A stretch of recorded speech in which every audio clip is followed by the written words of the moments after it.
Hello, I'm Dan McDowell, longtime professional broadcaster. Why subscribe to our Patreon podcast? Well, perhaps you support our struggle to get out from under the oppressive thumb of the man. Or, objectively, if you sign up at patreon.com/thedumbzone, you'll get the 2 episodes per week that are available on all podcast platforms, like this one, plus an additional 2 episodes each week that are exclusive to Patreon. So subscribing on Patreon gets you 4 episodes per week. Oh my, what a bargain. Hello. This is an open to our open today. Open before the open. It's Open Dan and Jake, your before the friends. open. That's right. With a From big the dumb announcement. side. Oh.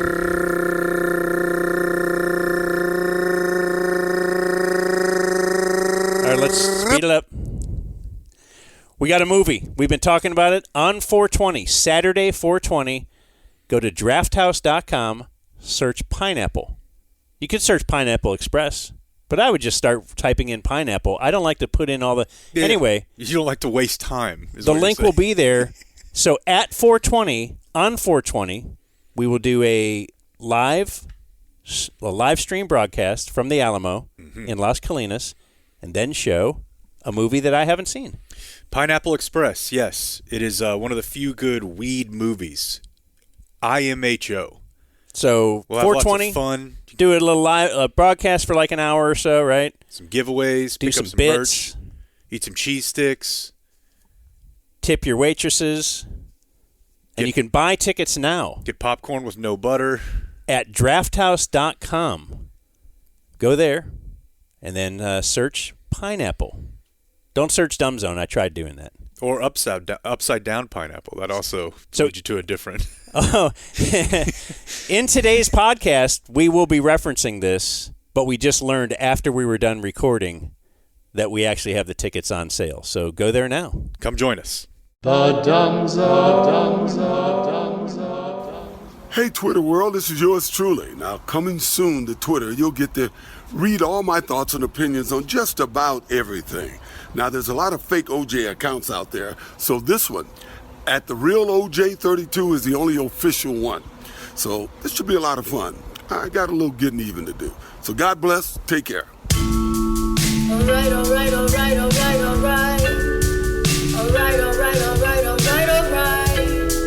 I never listen, I'm gonna listen. I wanna listen to the Dumb Zone. You know, you could generally shrug it off if somebody says, I got some getting even to do. You're like, oh, okay, All right, whatever. bud. Yeah. Tough guy. Yeah. Listen, I wanna listen. But not with the juice. Listen to the Dumb Zone. Protect your neck. All right. R.I.P. OJ. All right. Rest in power. I never listen. He can Today- finally be reunited with Nicole. April 11th, 2024, when we learned O.J. Simpson got sick and passed away. I never listen. I wanna listen And he pulled a Norm Macdonald. to the Dumb Zone. You never really knew he had cancer. All of a sudden, he's just here. He's entertaining us day to day. So I did find out this morning he or his family announced prostate cancer in February, but that's pretty quick. Okay. And he was definitely posting through it. Like he's giving you I'm just saying. Prostate with is one of cancer. those cancers, too, that you think, oh, okay, we can deal with that in this day and age. You certainly usually get it checked every year if you're an old, right? I guess I didn't know I was supposed to be old. I just keep going in every quarter. Oh, okay. Starting Just- at age 35. What's up, man? Hey. It's me again. I'm just waiting at the knocking in there at 7:59. They're all like, okay, it's him. He's... take your money. Yeah, I don't know. I guess I've heard that before. I certainly have had family members that have had it and done pretty well with it for an amount of time that seems better than like heart cancer. Didn't Nelly have that maybe a long time ago? Don Nelson? Big That Nelly? does sound right. Yeah. Because then he, for a little while after that, he was on a crusade to tell people to get theirs checked. Yeah, you don't really have a cool challenge for prostate cancer, do you? What would that be? No. Nobody wears brown for a month. No. You think it would take off if you and I tried some sort of prostate cancer awareness thing that involved your butt? I think it might. Nobody wants to help men. That's why. That's the thing. Breast cancer gets a whole NFL season. Because breasts are popular. Yeah, well, you need us But women and men love that. Exactly. But yeah. no one loves the butt. Well, like the breast cancer is like the eclipse. It brings everyone together. that's true. We're all like, no, save those. But with the inside of your butthole, It's like whatever. Ew. Yeah, that's nasty place anyway. Nasty. The USFL or something should try that. Or whatever it's called now, the UFL. Just have Prostate Cancer Awareness Month. I'm in. Come up with some sort of weird, brown. That'll get me to a game. Yeah, for sure. Anyway, we had a big run sheet for today's program. We still do, but we got to cover this OJ thing. There's so much audio. Also, on today's program, we have a in-studio guest, in-den guest. So we are broadcasting today live, not from our new studio, but from the old, comfortable confines of high atop my garage. Jake now lives really close to me. So are you adjusting your time on leaving? Yeah, for sure. Is it great? This part is definitely great. Needing to do anything else where I'm normally used to doing it, like take the kids to school, either one of them, you got to add 12 minutes. Okay. But This is pretty sweet, though. Yeah. 10 more minutes of love. Maybe it is his. Because everybody's been bitching about this, and we're all trying to figure out which headset it is. Do you guys hear something? What's up? That I hear. Oh, God. How about just don't move it? Yeah, just don't move it at all. Okay. And you'll be fine. All right. Just stay with us. Yeah. I'm just going to mute myself. Just internally mute and then unmute whenever you feel the need to speak. What about me breathing? It's fine. Or just keep it like here. It's fine. Keep it here. Then you can be like, you're kind of in the background. You're a video guy, but you're in the background. I always forget to check the comments, so I didn't know that people were. And then you won't hear the breathing. I got but ripped apart. We'll hear your hilarious laughter. Okay. You know, when we do stuff. That'll it's work. Funny. I didn't know about the mic. If you want to introduce our guest, I'll tell you what I know about the last one. He is a 690 sit-in today. He is Kenton Sassman. That's his last name. The Sass Man. People ever call you Sasquatch? Which rhymes. No. Really? Yeah. Or do people think that you are into the behind? You are a fan of I'm the ladies Sass behind. fan. Yeah. Kramer. Drop off the S and the ass man. Yeah. He's got a long way to go to generate what I understand is as much controversy as Tuesday's guest did, which I was wholly unaware of because, again, it's not that I don't care.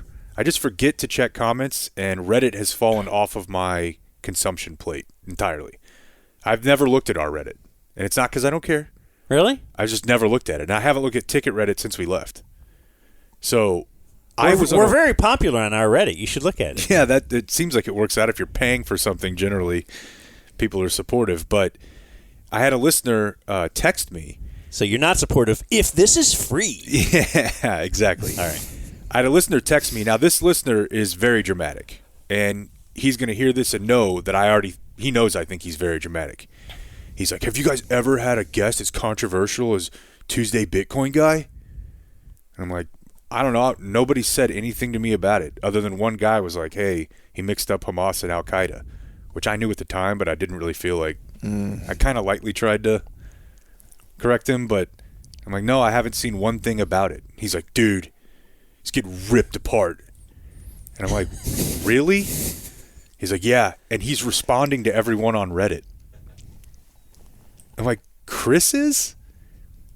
Chris with a K. Chris with a K, this guy I thought he was great. I thought it was entertaining. Yeah. Yeah, he had a lot going on. Yeah.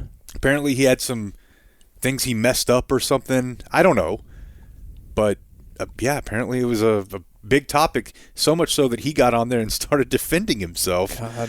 And saying, like, I got that part wrong, but I got this part right type thing. That's all right. That's common for if you are not used to it. Not used to, I suppose that's it. Having everything you say questioned. Yeah. But when you get things wrong, see, the thing is with that guy, too, he's a really smart guy, and he's probably usually right. But when you get things wrong as much as we do, you learn to just go, okay, well, I can fight it, but it's on the marquee, bud. yeah. Look at the name. What'd you expect? It's not called the Aerospace Engineering Zone. Kenton Sassman looks like somebody else who's probably more impressive than us in life. Your birthday was April 8th, so that's why we didn't have you up at that point, right? Right. Yeah, I was born in '62. What a day that would have been to have the eclipse on your birthday.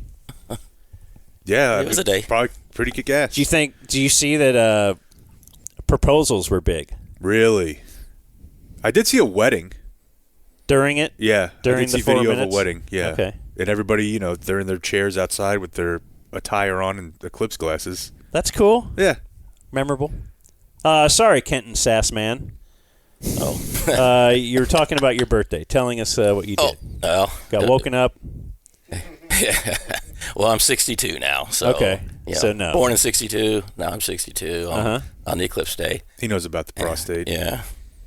Oh, yeah, once a year. Yeah. Yeah. Unless you're like Jake. Says here, so in the email I got from Kenton Sassman about joining us, a retired air traffic controller. Whoa. Yeah. Nice. How many years? Did you get your job when Reagan fired them all? Not right then. I was still in college, but Okay. there were so many that left that's how I... Were you thinking about, oh, man, this could really help me out? No, I went and worked for Steak and Ale for a few years. Okay. And then I applied to be air traffic controller, and it took them like 2.5 years to hire me. And then I got on. So I was for a little over 27 years. Where do you live? Well, that's a easy question to ask, but I live in Little Elm, but it says Aubrey on my driver's license in the post office. Yeah, you could just say Little Elm. We won't care. Yeah. You could really have said anything. No, but I do know people like that. Like We're not gonna where follow my up. grandparents lived didn't have it was like unincorporated or something, and they didn't have a city. So there was, if you would ask what city they live in, they're like, we don't. We live in a county. But I used to live right across the canal from the Cowboys in Valley Ranch. Okay. So when you guys were interviewing Drew Bledsoe, I'd like say, hey, they're right across, You knew where the White House was? And the property value that skyrocketed. bordered my fence my backyard. The White House did? Yeah. Awesome. It's pretty sweet. Yeah. And we'd have parties, and people would go to the backyard and point at that house, going, that's the White House. You have any thoughts on Sully? Yeah, he definitely did of course, everybody knows he did the right thing, but there's so many people that would have spent all their time, going through the manual, figuring out what to do, try to make it to the airport, and probably wouldn't have made it. Okay. So you're saying Sully, split second. Thought outside the box. Okay. Okay, let's go for the river. He deserves the flowers. He deserves the movie. Yeah. Okay, you're a Sully. lot of pilots question that. We've They're like, spoken yeah, to I would've pilots done and they're that like, too. yeah, that's what most of us would have done. It's just what we've been told. But you're a pro. Well, I'm not a pilot, but I mean, definitely a lot of times people like to go down. We got to check this, we got to do this, and by the time he was losing power, or had no power, so I think he did the right thing. Got taken out by a bird, but Okay, and I do like. Or are you keeping notes for closing remarks? What are you doing here? No, I already have the notes for closing remarks because I have a really controversial question for Jake. oh no. Oh, okay. I thought I already answered the. But you do have a notepad in front of you, Yes, which speaks to me. Sure. I write notes all the time. but I also thought October was cancer awareness. All of cancer, it? all cancers were. Just in do all October. cancers. all Just- cancer it's just- matters. It's just breast. Yeah, Just breast took the. the breast is the best one. Yeah. The one that we all want to get going first. Right? I'm more. I'm about the children. So childhood cancer is really more what I focus on, Dan, because force field. if they die as children, they can never develop breasts. Oh, okay. Hurts your force field. You should have stopped earlier, but like you had me for like a moment. Also, in Kenton Sassman's email, there's a lot of things that you said you could comment on, like the Robstown Cotton Pickers. Yes, Isn't that like a high school team? And Yeah. in Obviously in just Robstown. west of Corpus Christi. Okay. And my mother-in-law That's where she went to high school. Okay. And so she was all Controversial name. no. Down there, they're proud of it. Yeah. Yeah, they don't want to change.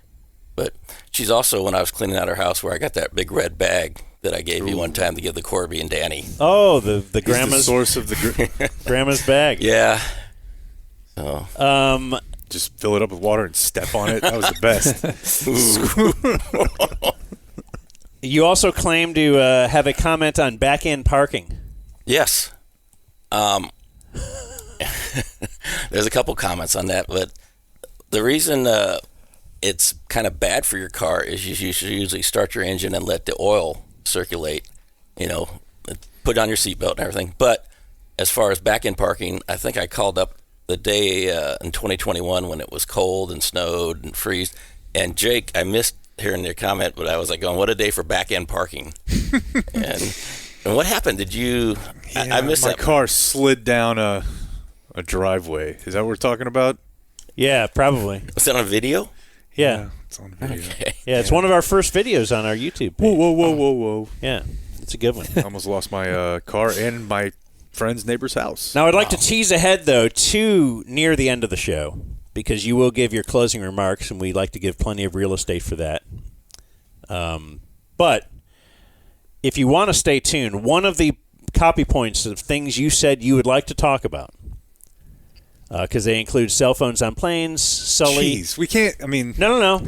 But the one we will get to, it says here, copy point 6 on things that he could comment on if we asked him to. Having a girlfriend who squirts. So that'll be at the end of the program. That'd be a good ender. If you want to usually is. stay tuned for that, or in this medium, I suppose you could go ahead and just fast forward if you want to see what Kenton Sassman has to say about that. Oh, let's make it the ender. Okay. Like that's on the same list as Sully. And back-end parking. That's a wide range of topics Renaissance man. that we like to do here. We like to man. cover wide ranges of topics. I would like to. I wish I could get an audio recording of like the inside of an air traffic control tower. I'm sure you can get that on YouTube or something. Well- I've heard it's just pure insanity. Well, I only worked in the tower. Like, I worked in the radar room, and I started in Longview, and you did radar and the tower, and then El Paso the same, New Orleans the same, and then you came up to Dallas-Fort Worth area, and you have to do one or the other. So I was in the TRACON, which is approach and departure. Is it wild? Yeah, it's kind of like the last 2 minutes of a football game. Yeah. Like And then- the whole time. No, not the whole time. And Okay. then all the planes come, and you go on break, and you get your Coke and use the restroom, and then they paid you back, and then it's like the last 2 minutes of a football game again for half an hour to an hour. Seems very hectic. Yeah, but you also have the lingo, and it's when you get. I'm suppose it's like when you got with your radio guys, you have your own language to talk Sure. to when you go out drinking or whatever. So, and nobody else understands what you're talking about. You ever see Tim and Eric bedtime stories? No. Okay. Are you familiar with Tim and Eric and their No. existence? Okay. Well, then it's probably going to be really lost on you. But search that. There's a funny. It's kind of like a 8-episode little season. Tim and Eric's bedtime stories. They have one with Will Forte, the SNL guy that played MacGruber, and he's an air traffic controller. So how about that? Okay. Who thought I'd give you that little nugget today? Wow. Yeah, that's the way everyone feels right now. Wow. Pretty underwhelmed. You want to do OJ talk first, or you want to? Because I wanted to take a note or a moment to say only a madman would bet on Tiger Woods to win the Masters. Oh Am my I right? gosh. What, was it still the crazy odds that we were discussing Tuesday? There's a chance that Monday I'm going to walk in here with $9,400. he was Plus 9,400. Jeez. I saw he was. So we put a honey. I don't know what he's supposed to say. Okay. In his press availability yesterday or Tuesday afternoon, he said, if it goes right, I got one more in me. we go. You know, before he said, like, look, I'm just happy to be here type Right. thing. I want to compete, but I'm not probably quite a where year I wanna away. be. Yeah. But the thing is, because of my propensity to bet on Tiger, I didn't bet on him when he actually did win the Masters a few years ago. And I thought, what if he won the Masters and then you came in Monday and were like excited, and I'm like, oh yeah, I forgot. Well, what time? Do you know what time he tees off? Like, are you even? No. Yeah. Okay. I like good odds though. I like value. Kind of like Luka, plus 810 for MVP Man. on the day that I made this wager. So old Dan might walk away with $4,000 on that one. You put $500 in? Maybe. Dang, dude. It's my big account that I'm really doing well in. So it's you like crushed it on Ohio U. It's all free money. I think I started with 500 and I'm up to 4,000. I'm good enough, but not good enough for them to kick me off the platform just yet. Right. Jokic last night might have nail in the coffin, did Oh, what'd he do? like 41, 11, and 7 or something. Luka does that every night. I know, he had but 29, 9, and 9. He's trying to catch up though, and But he's only look, only trying to catch up in people's minds, which is what makes the whole thing so effing annoying. I'll say it again. They've been the most injured team in the Western Conference. Nobody had them in the top 8, and now they've won 50 games and will probably win 51 depending on who they play, who they actually put on the floor in the last couple games. He's averaging 34, 10, and 9, the first time that's ever been done before. And he's playing defense. But hey, Nuggets have a better record. And as Like, far do as people know what the term value means? That is value. He is more valuable than anyone else. preseason projections for the rank in the entire NBA, so not in the West, Iztok put this out there today. ESPN had him at 17th best team in the league. So Yeah. these are all these projections are bubble. Like, you might be in the playoffs, you might be in the play-in. The Athletic, 18. NBA.com, 17. Sports Illustrated, 16. The Ringer, 17. Hoops Hype, 16. NBC, 15. The point is, they're way exceeding what they were projected to exceed. Yeah. Check the Nuggets ones. Oh, I'm I sure know, they're all 1 and 2. 2. 2, yeah. And they're right up there. So, and, I guess that's not a statistic in the box score or anything, but It's crazy. looking at statistics in the box score, it feels like that holds up as well. But it is a statistic that people are using in the MVP because they're saying that the Mavericks are still the 5th seed. Shouldn't you look at how much better they are than you thought they would be because of him? And you got people like Stephen A. voting who don't even know what player's on what team anymore. Does he really have a vote? Yeah. Yeah.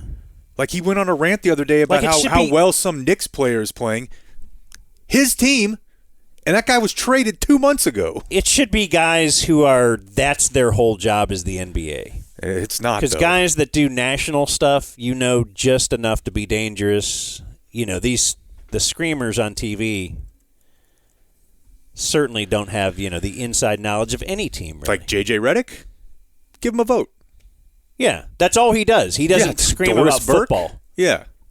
Or about Shohei or something. It's maddening. And it doesn't really matter because Luka's already got a Supermax. But the thing people forget is these awards that guys win or don't win, or All-NBA or first-team defense, that determines what level of contract they can get. Klay Thompson lost out on like $100 million because he missed second-team All-NBA by like 3 votes. Yeah. Now, how do you think his relationship with the media went after that? That's a really weird way to determine contracts. It's super weird. I mean, it's the Pro Bowl incentives and stuff like that are weird, but in the NBA, it's just so much more money. Anyways. Top 3 in points, assists. Most, if you add points, rebounds, and assists per game, Yeah. that's the most. Yeah, since the merger, I believe. So Which is like the 70s. The 80s? No. Like early 70s, late 60s, right? Oh, really? Yeah. I could be wrong, but Yeah, first and 35-point game. Just yeah, all 76. these, a ton of statistical arguments for Luka. And not to say Jokic is not deserving. He is, but it kind of also seems if you've won the last couple, you usually get that groundswell. And you know what I hate, even though I know it's true, is the, this means he'll set it up for next year, even if he doesn't have as good of a year. Well, no, he's going to have to exceed this year. No, that's not always how it happens. Really? Yeah. Like you prove you can do it, and people are like, all right, you finished second, and then the next year it feels like you should have won that one. What does that do for my bet? It doesn't help you at all. I'm sorry. Because I'm not going to get good value next year. You got Tiger. I do got Tiger. That'll cover everything. You've got Tiger. Yeah, we didn't even talk juice, though. I don't know. Well, just one more Mavs thing, though. They're officially the Clippers of the team, right? Yeah. It's now locked in? Yeah, I believe that's the case. So if they... Yeah, because I think the New Orleans Clippers... can't catch you. If the Clippers lose 2, the Mavs win 2, the Mavs can get the 4 seed. Correct. Otherwise, it's locked in. We rest guys, right? You kind of got to right now. You don't want one more home game, maybe? What are the chances the Clippers are going to lose 2? Fairly low. Maybe you play one more. And then rest that final game? Yeah. I just feel like they've been... The Clippers have lost their last 2 games. They've been or at least humming... lost last night. Humming along so well that... I don't know. I don't want anything to... Obviously, you'd like to continue. What are they, 16-2 in their last 18, the Mavs? Yeah, and another 21-7 since the trade, which is really when you got to look at what kind of team they are going to the playoffs since the trade. So, I'm tired. It's like we said the other day. I'm really tired of the Clippers, but also it's kind of cool to slay the dragon if you're going to beat anybody. Yeah, did you see the box score from the last time they played in the playoffs? Their last game. What was it, Game 7? The last time the Clippers and Mavs did? Yeah. Yeah. I was looking at that this morning. I know. Besides I know it quite well. Luka, we only have 3 players who were on that team. Powell. Uh-huh. Maxey. And Hardaway. Yeah. That, I believe, was the game where Jalen Brunson played 11 minutes. And Powell played 5 and Maxey played 9. So it's not, I mean, this is nothing like Hardaway started. Yeah. Brunson was not starting and was not even playing off the bench. Right. And I think that's kind of when they made up their mind that they weren't going to Yeah, he had 2 points. extend him that summer. Yeah. Imagine that. A guy who now is an all-star and pours in 35 a night, played 11 minutes and scored 2 points in a Game 7 of a Mavericks playoff game 3 years ago. Luka had 46. He was bonkers that series. Is that the time, too, when they were putting Porzingis just In the go corner. stand in the corner? Yeah. And he was kind of pouting about it and Yeah. not giving his all, he would later admit. And then they started Boban. Yeah, Boban started that night. Yeah. It was a wild series. Hadn't Boban started the game before and Yeah, I it think went so. well, right? Yeah. We've talked to That was like Bob V about that. Carlisle's throw it against the wall. Yeah. I'm excited.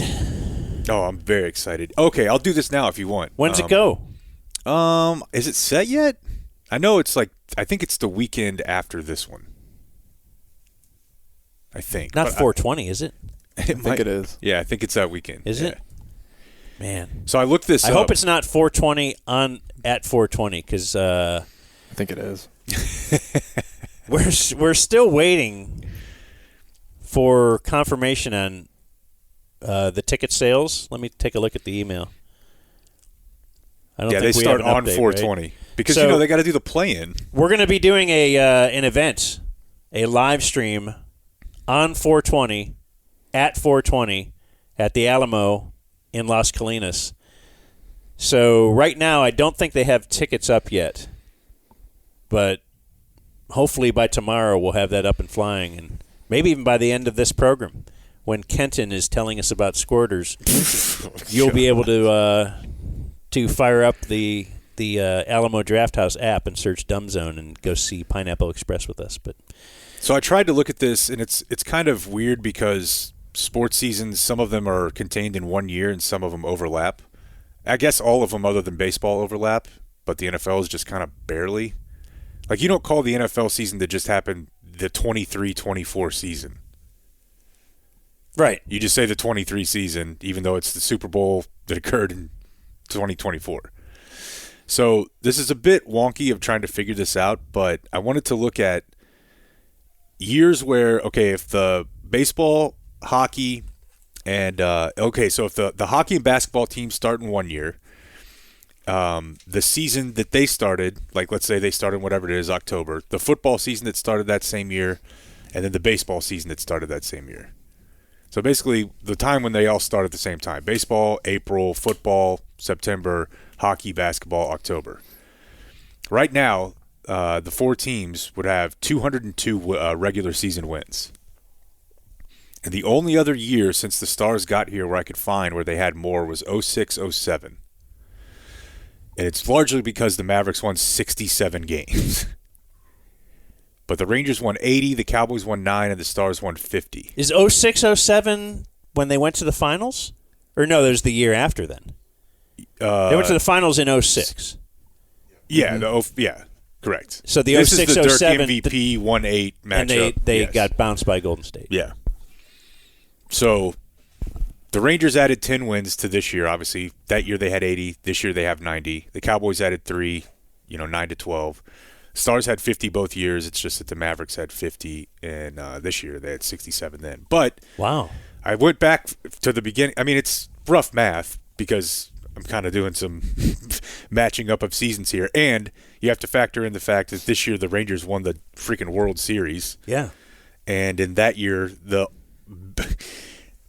Stars, I'm pretty sure, got bounced in the first round, and the Mavericks had one of the hugest collapses in NBA history. So it's hard to call that year better. Do you count all the playoff wins or no? I haven't yet. Like from the no. Rangers? Okay. No. And the Cowboys? Well, they didn't make the playoffs the 9-7 year in 06-07. I was joking about this year. Yeah, well, they got no, they didn't. It was didn't? last year. Yeah. They lost. So I guess my point is, I guess it's really actually been like the most successful sports time in like 20 years. Are we enjoying it enough? I mean, I think it's about to be like the most fun couple months we've had in a long time.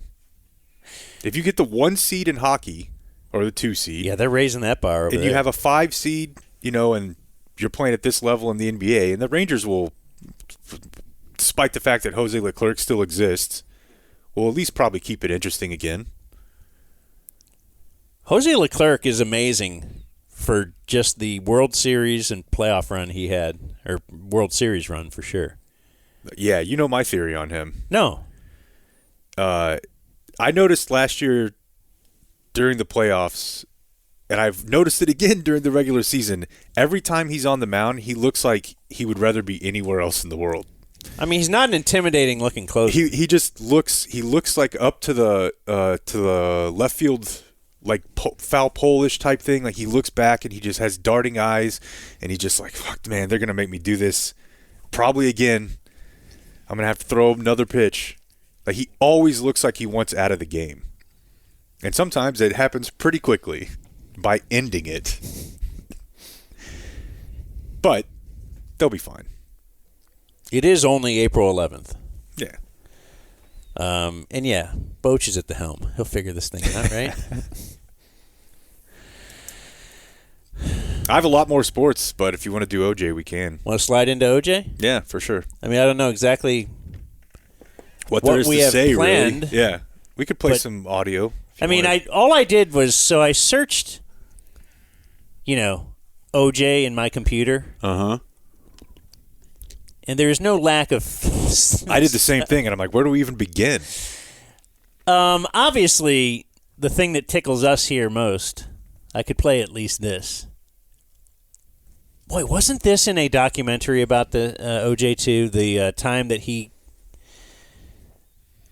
So he's found not guilty he is his time with the Sports Princess on a cable access show before he actually went to prison? Yeah. Or after? Definitely before. Okay. Because he actually went to prison later for robbing a sports memorabilia guy of stuff that he said this guy stole from him. And I think they might have charged him with kidnapping too, because that was the first time I learned how loosey-goosey they are on the kidnapping rules, when all they really did was they went to the guy's room and, like, held him there. Yeah, with a gun. Yeah, but, I mean, that doesn't feel like a kidnapping to me. No. Maybe it's false imprisonment, but... There wasn't a lot of groundswell for, hey, OJ's getting railroaded here. No. Everybody felt like they needed their bowl of blood. But if I come over there and tackle you and pin you to the ground for 5 minutes, I don't want anybody in here calling saying I kidnapped you. Well, they will. I'll make sure they corroborate my story. That's a thing. So somehow he ends up on... Now, is this part of his... He wrote a book called... If I Did It, right? If I Did It. Was he promoting that book at the time? Like, they're trying to... Rehab his image a clean little up, bit. yeah, OJ. But he just kept being like, no. What if I jump out with a knife in this interview as pretend? But the Sports Princess, who was a broadcaster who started here in Dallas, from what I understand, like, I think she used to do Rangers postgame with, like, Buzz. I seem to have memories of driving home from a Ranger game, hearing the Sports Princess and Buzz, and she would have, like, there would be a poll question every night. And one that stands out to me is I'm driving home, and she's like, all right, we continue going to the phones. Remember, tonight's poll question is, if you could pick, would you rather be a player, a manager, or a general manager in baseball? 214, whatever, or 817. And then every caller would be like, yeah, so, and because they'd have their comments about whatever, and then she'd be like, oh, don't forget the poll question. Like, oh, okay. Yeah, I don't know. Player. I mean, every person said player. Like, it seems pretty sweet if you're one of the players. Like, you know, I'm really good at baseball. I'm getting chicks. I'm paid a lot of money. What was the hypothetical? Was it Rick Arnett? Who was it? No, it was Jeff Crilly from Fox 4 or Channel 8. I can't remember where Jeff Crilly worked back then. But it was. Would you have sex with Heather Locklear for $1 million? For $1 million, like you get paid $1 million and then you have sex. I don't think you understand at all how hypotheticals work, but that's really like wait. I'm gonna take it. I get paid and then win-win. So she then ascended to. So then I next heard her when I visited when Corby and I went to New York City to cover a fight. And we went out with my buddy Joe. We scalped the fight tickets. We didn't go to the fight. Legendary. We went out, and we're back at Joe's place, almost passing out. And the Sports Princess was on WFAN doing overnights, weekend overnights. Sure. And I'm like, whoa, Sports Princess. I didn't know who she is. She's got a poll question. And then I guess the next we hear of her is, yes, she somehow has the most famous person in the United States on a cable access show fielding live phone calls. Like, you think the Muser's taking calls from Jerry is wild. And so this is like a 1.5-minute clip of, I think TMZ first reported on it. So this is the early 2000s. OJ fielding live phone calls with the Sports Princess. Guys, let's go to Kevin, I believe, in New Jersey. Kevin, what's your question for OJ? Kevin, what's your question for OJ? Hi, good show, dude. My kid Chris was wondering, do you think it was a bigger feat to break 2,000 yards in one season or slice 2 necks in one night? I'm having a little trouble, Kevin, hearing you.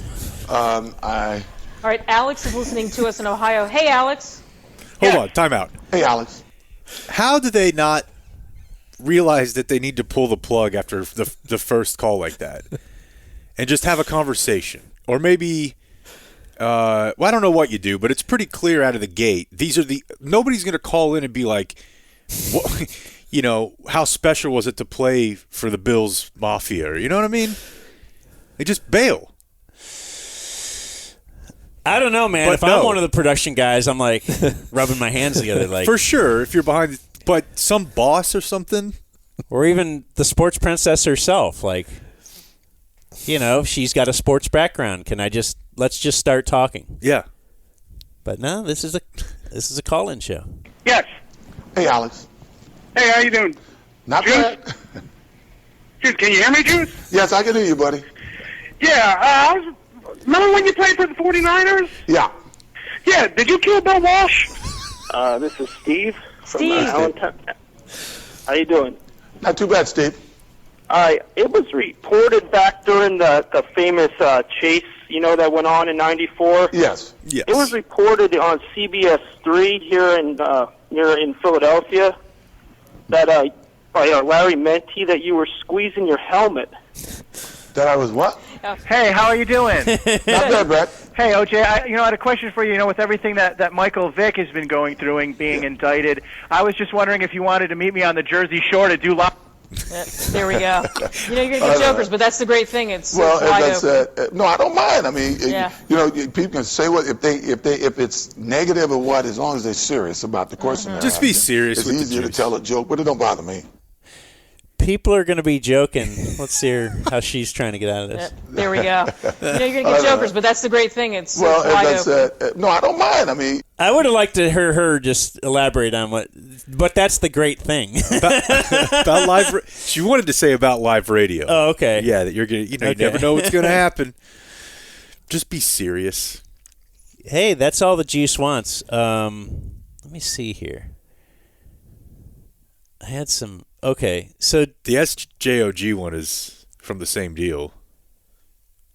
oh, okay. I don't know. I just played everything I had right there. Do you have more Yeah, I think so. It's, from that one? Yeah, I'm almost positive it's from that one. Okay. Oh, why is that not coming up? Yeah, me neither. Obviously, though, when he did join Twitter, and that was the open of the show today, Yeah. was around 2019, summer of 2019. Are you looking for the one where he the pitchfork? Yeah, of course. It's like, yeah, I don't know what's up with our Dropbox. Who's been meddling? Yeah. But yeah, when he got on Twitter, and he's right, there were a bunch of fake accounts tweeting, beforehand. So it was really kind of weird when he first started seeing it, like, oh, is this actually OJ? And then he posted a video of himself, the one that was in the open, and there's one on the golf cart where he just kind of pops it back into gear and zooms out of frame. It's art. But what he would tackle on Twitter, I just thought I thought it was just amazing. Yeah. We got to know him from about fantasy football. He did enjoy, he's no stranger to what's the top story. He knows how Stephen A. runs things. If there's a Cowboy story, he'd comment. Yeah. But then the even weirder part about it is, sometimes he would weigh in on like a Supreme Court confirmation. You're like, oh, okay, I guess I never really thought of the Juice as a political guy. He's about to watch the first debate. Yeah, he would prime between, you up for I think, a primary debate or a presidential debate. And then, far and away, the one that blew me away the most was when he would weigh in on murder trials. Oh, my gosh, the Murdaugh murder. The Murdaugh case, he's just like, look, I don't know, they've got to prove it beyond a shadow of a reasonable doubt. And I'm just not, it's like, I mean, I guess it's not that different from Fox News having Mark Furman and Oliver North on as correspondents for war and policing. But he just is like, I look at this guy and he looks guilty to me. Like, he's the guy you should get on. Yeah. He is not Khloe Kardashian's father. He made that clear on Twitter at one point. Let's see. Just upset about what's happening in America today. What's he got here? I remember. Hey, Twitter world, it's me, yours truly. Now, today I'm going to talk about two subjects, fantasy football and the debates tonight. I think I told TC once that his Twitter videos sound like watching PTI, where they just have 5 or 6 topics on the side that don't have anything to do with each other. And he's just like, all right, I'm going to hit this one, hit that one, hit this one. Let's see here.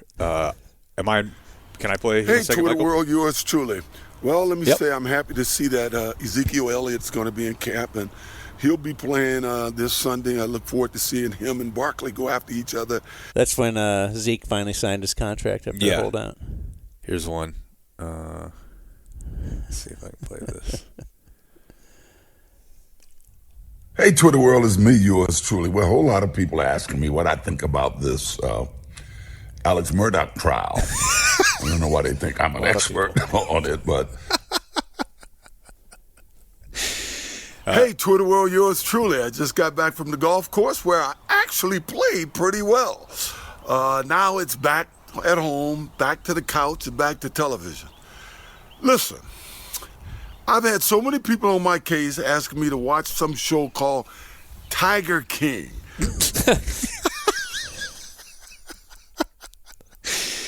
Oh, it's just... Hey, Twitter world, it's me, yours truly.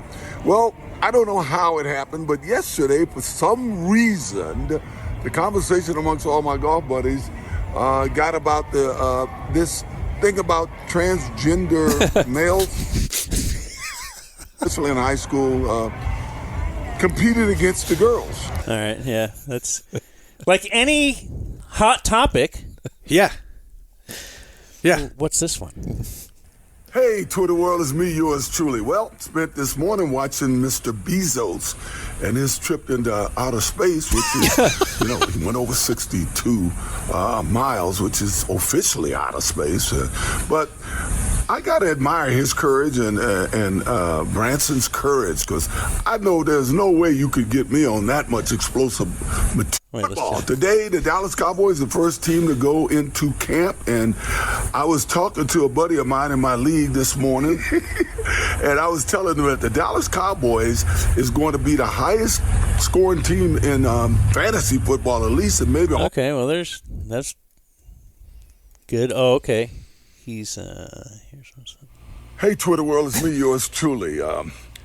Heard something really interesting today. With 99 or whatever % of people dying are the unvaccinated from the new COVID stuff. Here we go. Over 90% of hospitalizations, especially in Florida, are among the unvaccinated. A female doctor was on this morning. She made the best analogy I've heard. She said that being vaccinated is like wearing your seatbelt. That it doesn't guarantee you won't get in an accident, but if you do, you have a much better chance of surviving. Hey, get your shots. I don't like wearing masks, and it's you people who aren't getting the shots that has brought this mask thing back. I'm just saying. Take care. Take care. How do you think? So if OJ does put something out that you find logical, do you feel weird? Yeah, do you feel weird? Like, hey, wait, man, I'm really lockstep here with OJ. Send it to your buddies. Like, I don't know, man. He was acquitted. Hey, Twitter world, it's me, yours truly. Well, football is back, but it's preseason, and this morning all the news is about the return of COVID and the Taliban. Let's talk about the Taliban. This will never not be funny to me. Like, if you just think about, he's got to be one of the top 5 to 10 cultural figures of the last 50 years. Remember we used to do Beef Wednesday? Yeah. And this Lindell guy, I got my own, he's the My Pillow guy. I got my own beef with him. He's going after My Pillow guy. Okay. But think about it. I mean, I wasn't around to watch him. I guess you weren't really either. No. But I know him, or I guess my first real consciousness of who he was that he was in the Naked Gun movie. Yeah. I think that might have been it for me, too. Just watching it with my dad. then he was also a Monday Night Football announcer, but I can't say I was locked into Monday Night Football at that age, but I knew who he was and and I knew he rushed for 2,000 yards. And the commercials. Hurts first. And then, running through the airport. One of the first, if not most, for the time, commercially successful athletes ever. And, people of certain ages absolutely remember where they were during the O.J. chase. I was in Michigan at Dad number 3's place or my brother's place or something like that. And it was. I was at my dad's for sure when it was cut into the finals game, right? It cut into an NBA finals game. Yeah, I was at my dad's apartment with a group of people watching the finals, very young. And then people have told me that they don't believe me when I say this. Other people have said I absolutely remember that happening. In my elementary school, they took us to the gym and brought in a TV on the roller thing, and we watched the verdict. That's the other thing where people know where they were at that very time. Yeah, and I don't think it was because the teachers thought like, oh, this is something important you need to see. I think it's that they all wanted to watch it, and I don't know how many TVs we really had, and they couldn't just all leave their classes. So it wasn't like, hey, kids, this is a cultural moment that wasn't we like need a you to NASA, remember. like a launch or something, yeah. I bet you remember O.J. playing, Kenton Sassman. Yeah, I was just wondering, I think his rookie year he had a different number than 32. Did he really? Yeah, I think he didn't get 32 until, somebody else already had it in the Bills. Okay. That is by far the most down-the-list, in-depth O.J. note you could ever get when you ask somebody, what do you remember about O.J.? There's like 100 things you have to go through. But surprising, he was the Heisman winner, wasn't he? Yeah, yeah, because they took that away, Yeah. I remember when I was in Cleveland, or where was I working at this time? Was I in Youngstown? I believe so. Because I've told you about this. The O.J. bust from the NFL Hall of Fame was stolen. Yeah. Apparently they weren't bolted down back then. And somebody, like this is after the verdict and everything, well after, because I was working in Cleveland when the verdict happened, so this is my next job. But they were never caught. So they got away with that, huh? That's amazing. Just like the real killers of Nicole and Ron Goldman. That's right. But they stole the bust. Like someone just somehow walked out with it. And then the heat got too hot, and eventually, like a couple weeks later, it was found, in the median of a highway. Yeah, what are you going to do with it? It's probably like that Jack. Yeah, we're having to mute yours quickly because yours is... Pop that. Yeah. What's that? It's probably like that Jackie Robinson statue got stolen in Kansas. Did they ever find that? There is. I remember hearing something about a Jackie Robinson statue being stolen, but no, I don't. I have no idea. It got destroyed? Oh. Okay. Yeah, just the fact. Well, I wouldn't go that far. I'm not all for the 42 being retired in every stadium, but I wouldn't destroy the statue.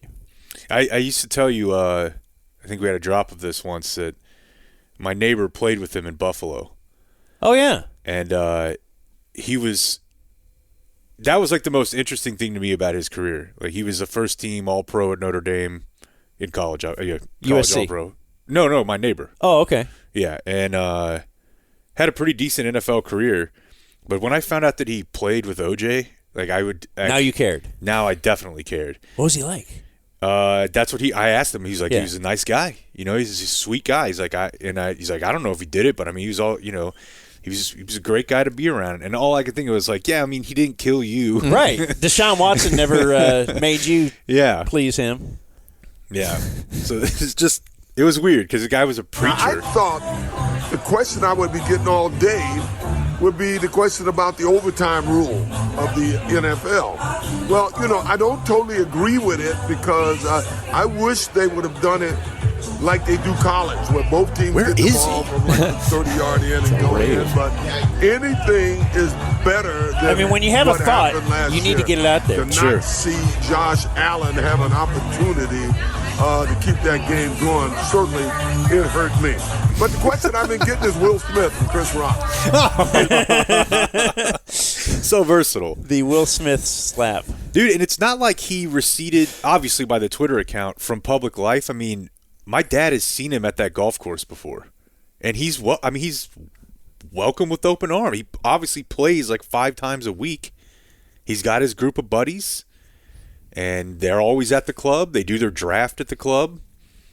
He's just out there in the Vegas area, just living retired life. He killed 2 people. Let's see here. Oh, this was big. During the chase. Again, it just seems perfectly clear that Cowling wants everybody to be calm. Oh, you know what? I don't know if I have that cut into the very part that it is. Well, maybe we do. Hold on, let's see. Be calm. Let me move forward a little bit. Just going to ask everybody to be quiet for a moment. We have on the phone with us as well Robert Higgins, who lives in the neighborhood and is on the ground and can see inside the van. Mr. Higgins. Yes, how are you? Just about as tense as you are, sir. Oh, my Lord, this is quite the tensest. What can you see? Oh, what I'm looking at right now is I'm looking at the van, and I see OJ kind of slouching down, looking very, very upset. Now, look at here. He look very upset. I don't know what he gonna be doing. Can you see him doing anything specific? Is he merely sitting there? He is just sitting around, just looking like he be very nervous. Can you hear anything, Mr. Higgins? It's just too much commotion. I be in the back of a news van, so I can't really hear that good, but I can see it all. And I see OJ. Man, and he looks scared. And I would be scared because there's cops all deep in this. Thank you, Mr. Higgins. And baba booey to y'all. Yep. The driveway of O.J. Simpson's home in Brentwood. Clearly an effort being made to have him come out of the vehicle. In the doorway of the house, his friend, Al Cowling. Peter, by the way, just for the record, this is Al Michaels. That was a totally farcical call. Lest anybody think that was somebody who was truly across the street. That was not. He said something in code at the end that's indicative of the mentioning of the name of a certain radio talk show host. Okay, thanks, Al. So he was not there. All right, we have them on every coast. Thank you very much. Not the first time nor the last time will have been had, but... Jeez. And how do you get on, like, imagine the national news? ABC News. Live. They're just taking calls? Like, we think OJ the Sports Princess taking calls is weird. Like, yeah, hey, I'm here on the ground in Libya. Baba Booey. Like, what? Like during a bombing? Like, well, that was during the Rockets and the Knicks finals. Correct. And Bob Costas was just fixated on the whole chase. Yeah. I mean, they had that little picture-in-a-picture. Incredible. As everyone a cultural was. moment. Yeah. Hey, Twitter world, it's me, yours truly. I did a tweet yesterday regarding Henry Ruggs, his sentence. I wasn't really focusing on his sentence. It was more comment on my sentence. I was here in Las Vegas, but he's going through something today. You know, what they do is they send you up to a place called High Desert. It's a near prison here. Then this is all a how-to on what happens when you go to prison. Very informative. He's had thoughts on female coaches, on Deshaun Watson, Dwight Howard. Yeah. What is this? Do I know about this? This says Sacha Baron Cohen. Oh, yeah. Yeah. I played a long time ago. O.J. Simpson, Naked Gun, 1, 2, 3. Che ne so io di Naked Gun? But it doesn't matter. I'm so embarrassed. But What's they're funny this? movies. It's him trying to admit that he did it, but I think it kind of failed. Okay. It was It was the second show that he did, or whatever. The one that was kind of weird. So is this the only guy that dies that you're allowed to just not say really nice stuff. It's not the only, but yeah. He's not the only, but he's certainly in that echelon. Like when Harvey Weinstein dies, I don't think that anybody's going to be like, yeah, but I also lost weight from the 6-inch sub deals at Subway when Jared Fogle eats it. You're probably just going to have to keep to yourself on how much Subway changed your life too. Well, what a day. And a weird life, man. Very weird. Very strange life. Do you have any Norm Macdonald comments on OJ? Oh, man. You could play that for 10 minutes. Yeah, I mean, I guess that's... What's interesting is I saw just today on the Soch that there was like an SNL skit where Tim Meadows was doing the telestrator. He's playing OJ, and this is right after the verdict, and he writes out, "I did it" with the telestrator. Like when he was actually saying, the tight end goes here, and that writes the D or whatever. But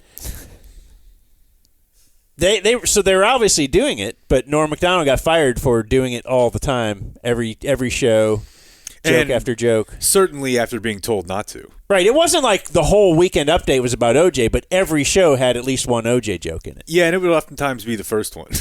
Yeah. And it was like his really good buddy was OJ's really good buddy was a golf partner of OJ's who worked in the brass. Very high up. Do you remember his name? Don Ohlmeyer? Yeah. Nah. Yeah. That's right. Yeah. Okay. It wasn't Ebersol, was it? No. No. Yeah. No. Okay. Yeah. Because he was on. Then Norm was on like Letterman the next night. Yeah. Or Which is the also night before. classic. Yeah. Yeah. He got. The juice is no longer loose. Indeed. The Dumbs Up. Ty is listening to us in Texas. Hi, Ty. Hi, great to be with y'all. This is a real honor. I just wanted to tell her, I think OJ, biggest fan in the world. I have a good reason why. I was about 6 years old. Real quick story. 1973 season, the magical season. Excuse me, I'm a little nervous.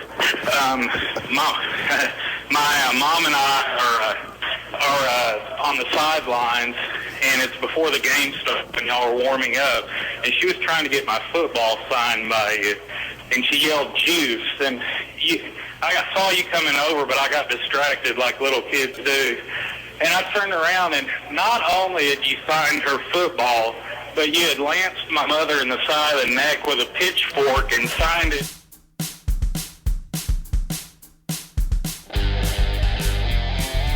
You're listening to The Dumb Zone. All right, we found a version of it, but not the perfect one. I can't hear the word lance as a verb without thinking of that. It's like the only time I ever reference that.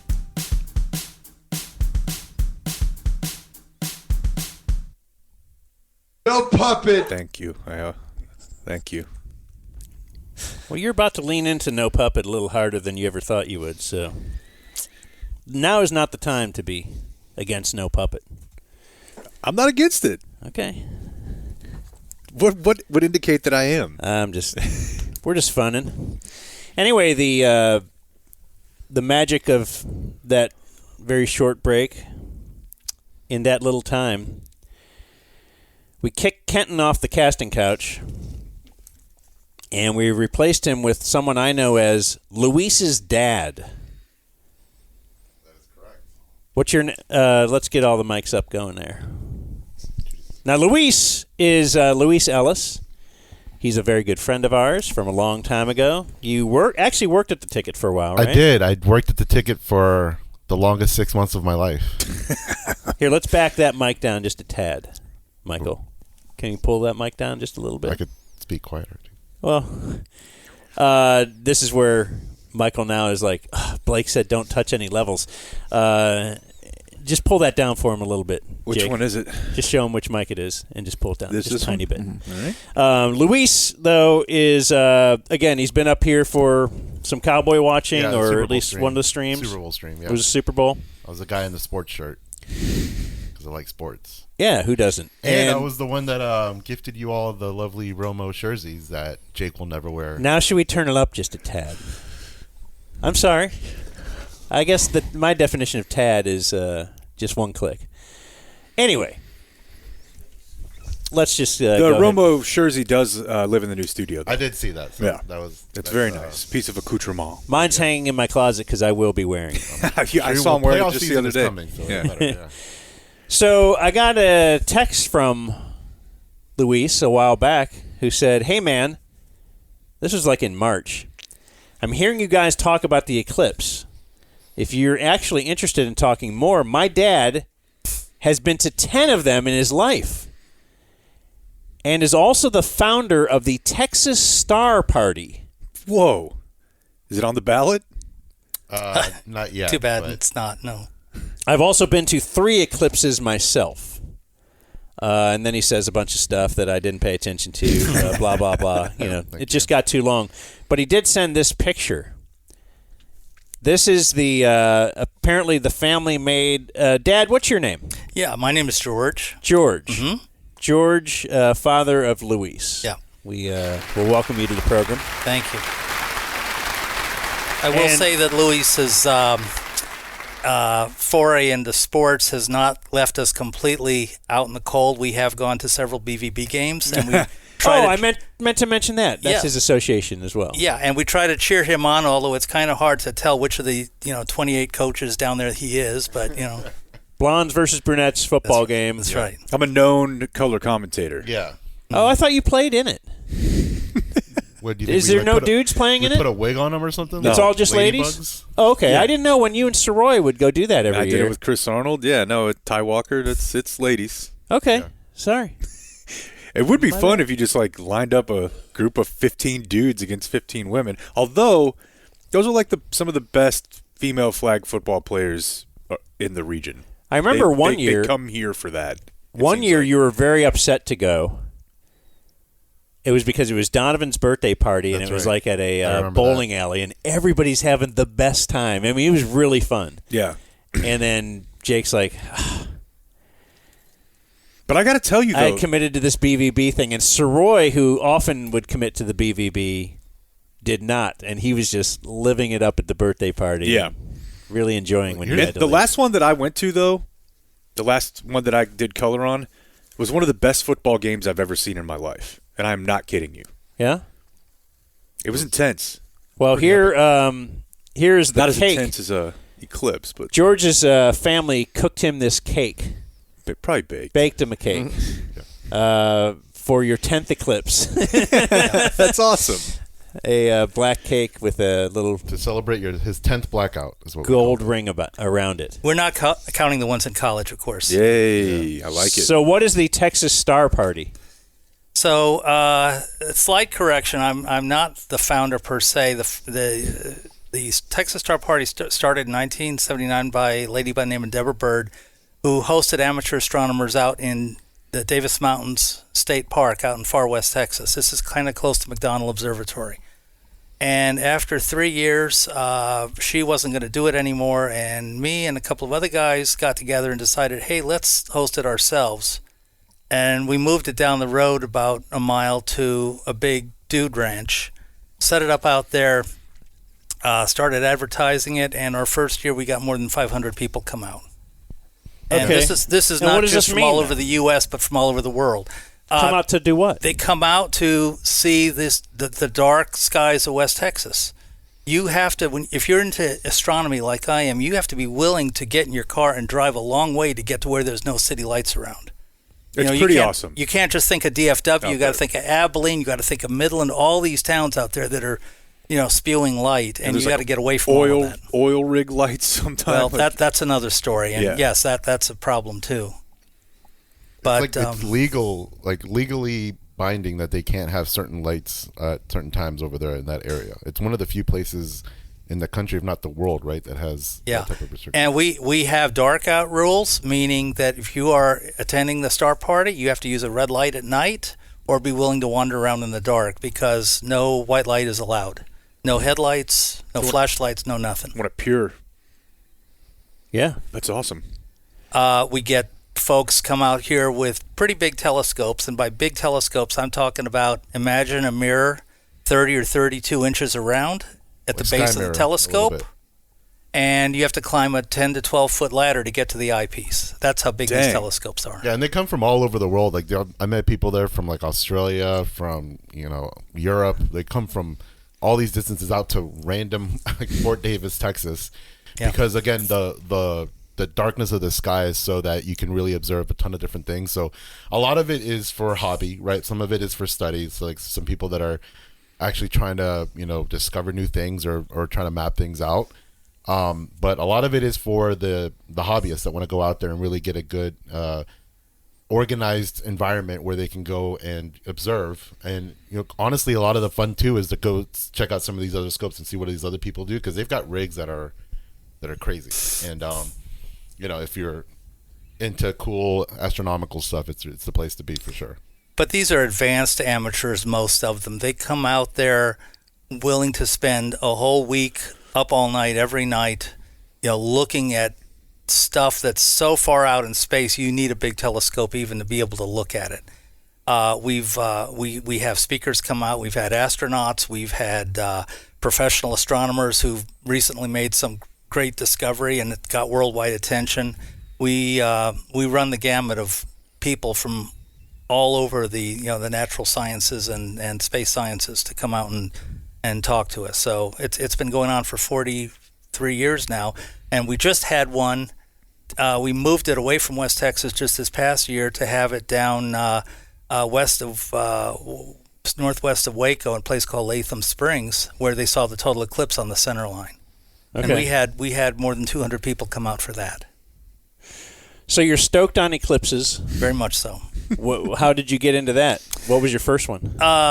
Well, I grew up in Florida during the space age, right? So when they were doing the space launches out of Cape Canaveral, and that got me into it. And I think I was an 8th grader when I went to my first total eclipse up in Perry, Florida, which was about 4 hours north of the Tampa Bay area where I grew up. And we got clouded out, but just the notion of experiencing instant darkness, coming in, over us in the middle of the afternoon, it just turned a switch, and I said, "Oh, I've got to do this again." And my dad was very supportive. We flew up to south shore of the St. Lawrence River in Quebec, and we saw another one in 1972. That's the one famously mentioned in Carly Simon's song, "You're So Vain," by the way. There's the lyric about that eclipse in there. And from there, I decided, I've got to do this yet again.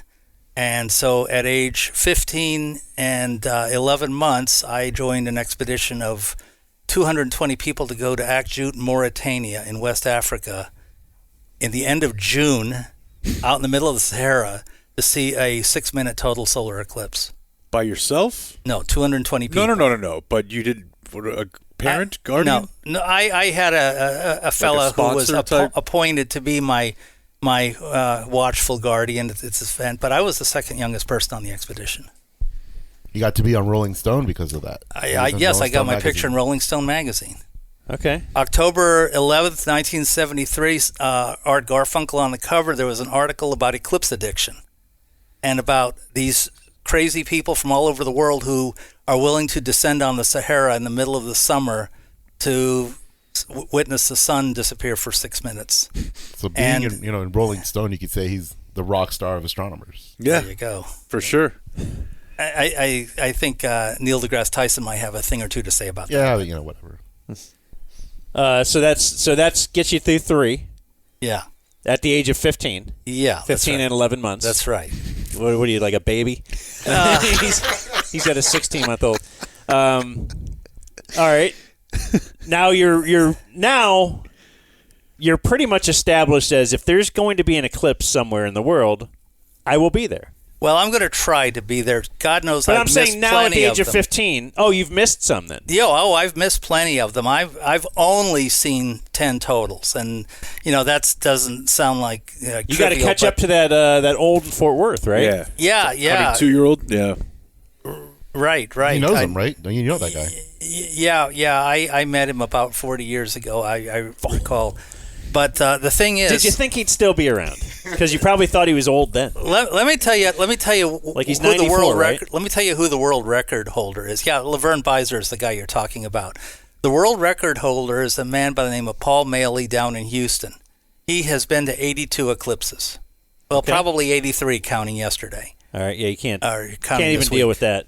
No, but that's a record that nobody's ever going to break, right? So, is that just kind of his whole life? He takes expeditions, so he doesn't just go himself. He takes large groups of people to these things. So it probably becomes your profession. Could be a money-making thing. Yeah, for sure. We've done a couple of them. So my wife and I have gone to two. We've hosted small groups of 10 or 12 people to two expeditions in South America, one to Venezuela and one to Peru. And this was, Venezuela back when you could still go to Venezuela, back in the 90s.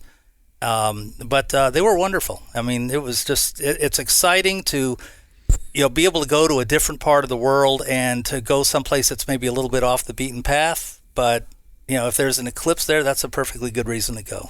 All for 5 minutes or 4 minutes or whatever. Or 3 or 2 or even 1. Yeah. And yes, it is possible to get clouded out. It does. You don't happen. have to re-buy glasses right? You've got a glasses case with eclipse glasses in it. They do have a lifetime to them, but yes, I have a pair of custom eclipse glasses. Yeah, come on. Yeah, he actually does. They're pretty sweet. They're like full-on Oakley looking stuff. So are you guy? Because I've talked about this before. My Uncle Gary was really into golf, and so any birthday, Christmas, whatever.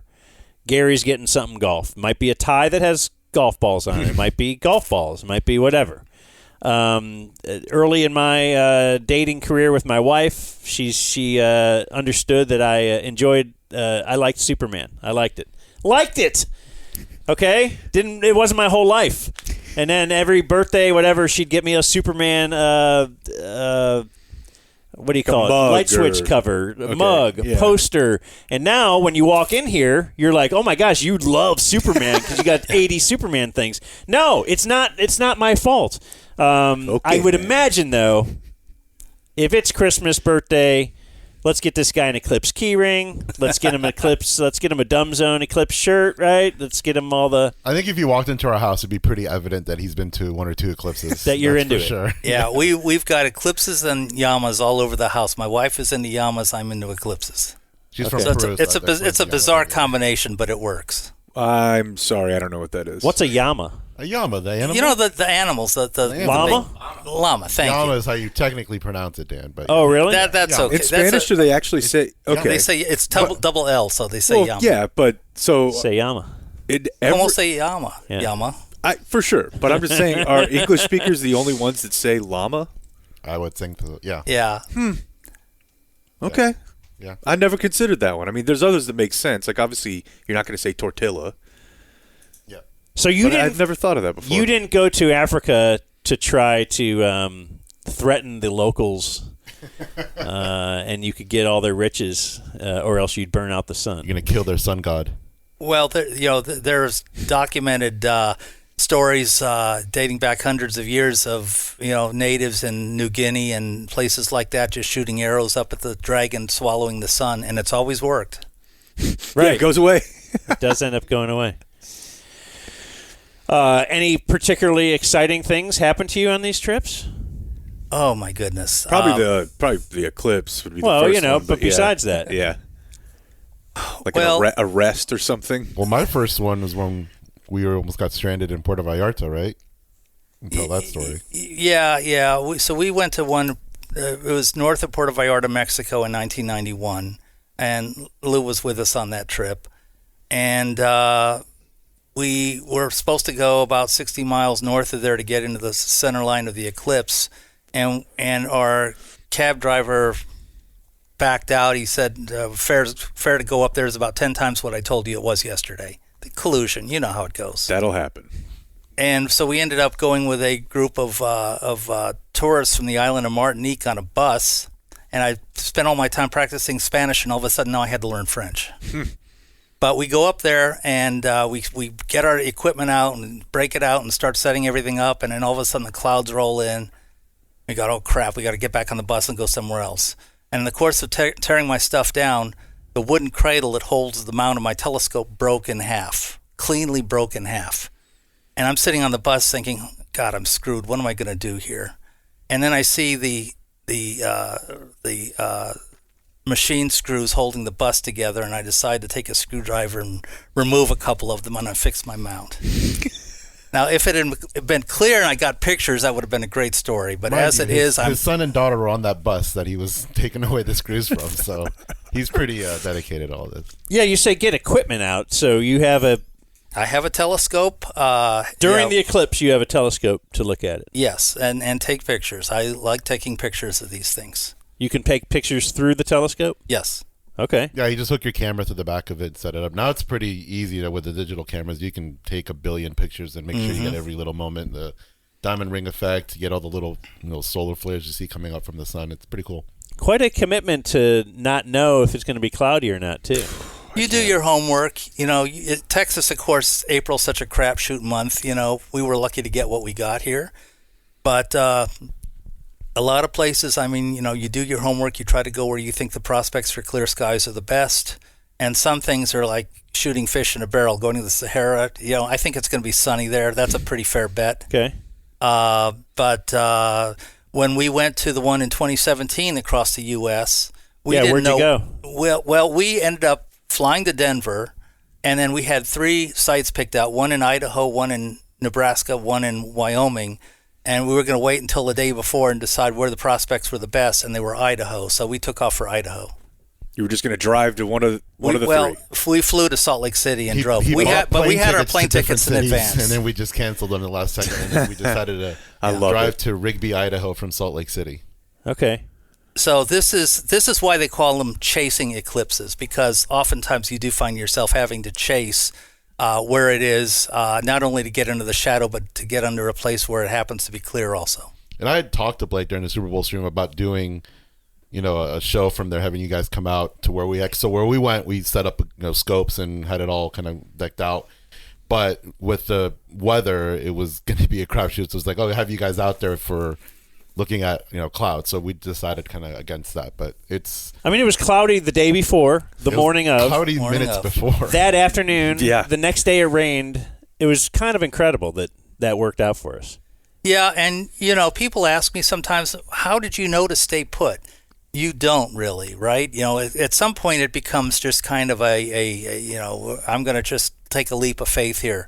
But for this past Monday, we thought, our odds are pretty good because I've been watching the weather for a couple of weeks, and those days that had clouds roll in, they seemed like they kind of thinned out around the middle of the day, and then they got heavy again in the late afternoon. Okay. And that's exactly what happened on Monday. Have you made friends? This guy's better than Delkus. Oh, yeah.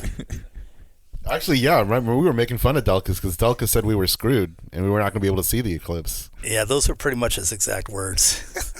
Have you made lifelong friends, like meet the same people at different places now? Or no, I can't say that because we all go to different places. So you're not in like a Facebook group of like-minded? Oh, I'm in like 8 or 9 of them. Oh, okay.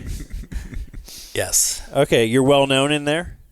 Well, I can't say that. The whole Facebook group thing is fairly recent as far as these eclipses go, but they're helpful because a lot of people are literally coming from the other side of the world to attend these things. Yeah. This is like the Olympics of astronomy, right?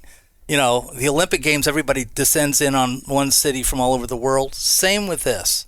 And when it's over right away. And it's over really fast, and then people, scatter to the 4 winds. But while they're there, there's a lot of folks. I'll give you an example. When we went to Idaho, Interstate 15 goes from Salt Lake City up to the town of Rigby, and we went up there. It took us about 3.5 hours to get up there. It took us close to 12 hours to get back. Imagine leaving a rock concert with 2 million other people. That's about what it was like. That's what I was worried about the other day because I read about the one in Montana. I don't know what the year was, but that people were on the freeway for 20 hours. Yeah. They were having to use all kinds of bathroom on the side of the freeway and couldn't get medical services to people. Yeah, we decided not. we were going to take the DART that morning, and then Jake's like, well, let's just F it. We'll just sit in traffic for 2 hours. Yeah. I didn't think it would And be I was home Montana, in- but yeah, it was nothing. I mean, I 35 think also minutes. too, like this is a big city that's got the infrastructure that can support it, and I think also a lot of it too, like the weather, I think frightened people from coming here, and they probably went further north or south or whatever the Yeah, I saw prospects some are people better. that lived here said they drove up. Yeah, so I think that's why you probably didn't see the traffic as much here because of that. But Also, you're going to the middle of nowhere a lot of times. yeah, you're going to Rigby, Idaho, when it's literally a 2-lane road each way. It's going to take you a while to get back. Have you had like deep thoughts during eclipses? Has this profoundly affected you? I love to take the photographs, as I said, but one of the things that I have learned over the years is stop, look up, enjoy this. This might be the last one. One never knows, right? But I do take a ton of photographs during one of these 3 or 4 minute things. I take a lot of pictures. Well, how did you guys feel after? I mean, I know you. Dan, I think, was into it. Jake, you seemed a little skeptic about like how cool it was going to be. How did you guys feel? Like, did you guys? It was amazing. Feel anything or no? Yeah, definitely. It was. You're very small, and the universe is happening around you, and it's all kind of perfect. Yeah, I mean, I'm not that into astronomy, but I was pretty blown away. What are your thoughts on space, Jake? Yeah. Someone sent us. I think his thoughts have changed over the years. Oh yeah, and I'm not giving you credit for that. In the last 5 years, certainly. Recognize it. What are your thoughts on? Somebody sent us an email the other day that made us think, boy, that's cool. Like the fact that we even have these eclipses are because the size of the moon, the size, the sun, like everything. If our moon was bigger, it wouldn't be as cool, Right. Like other planets have moons, but they don't.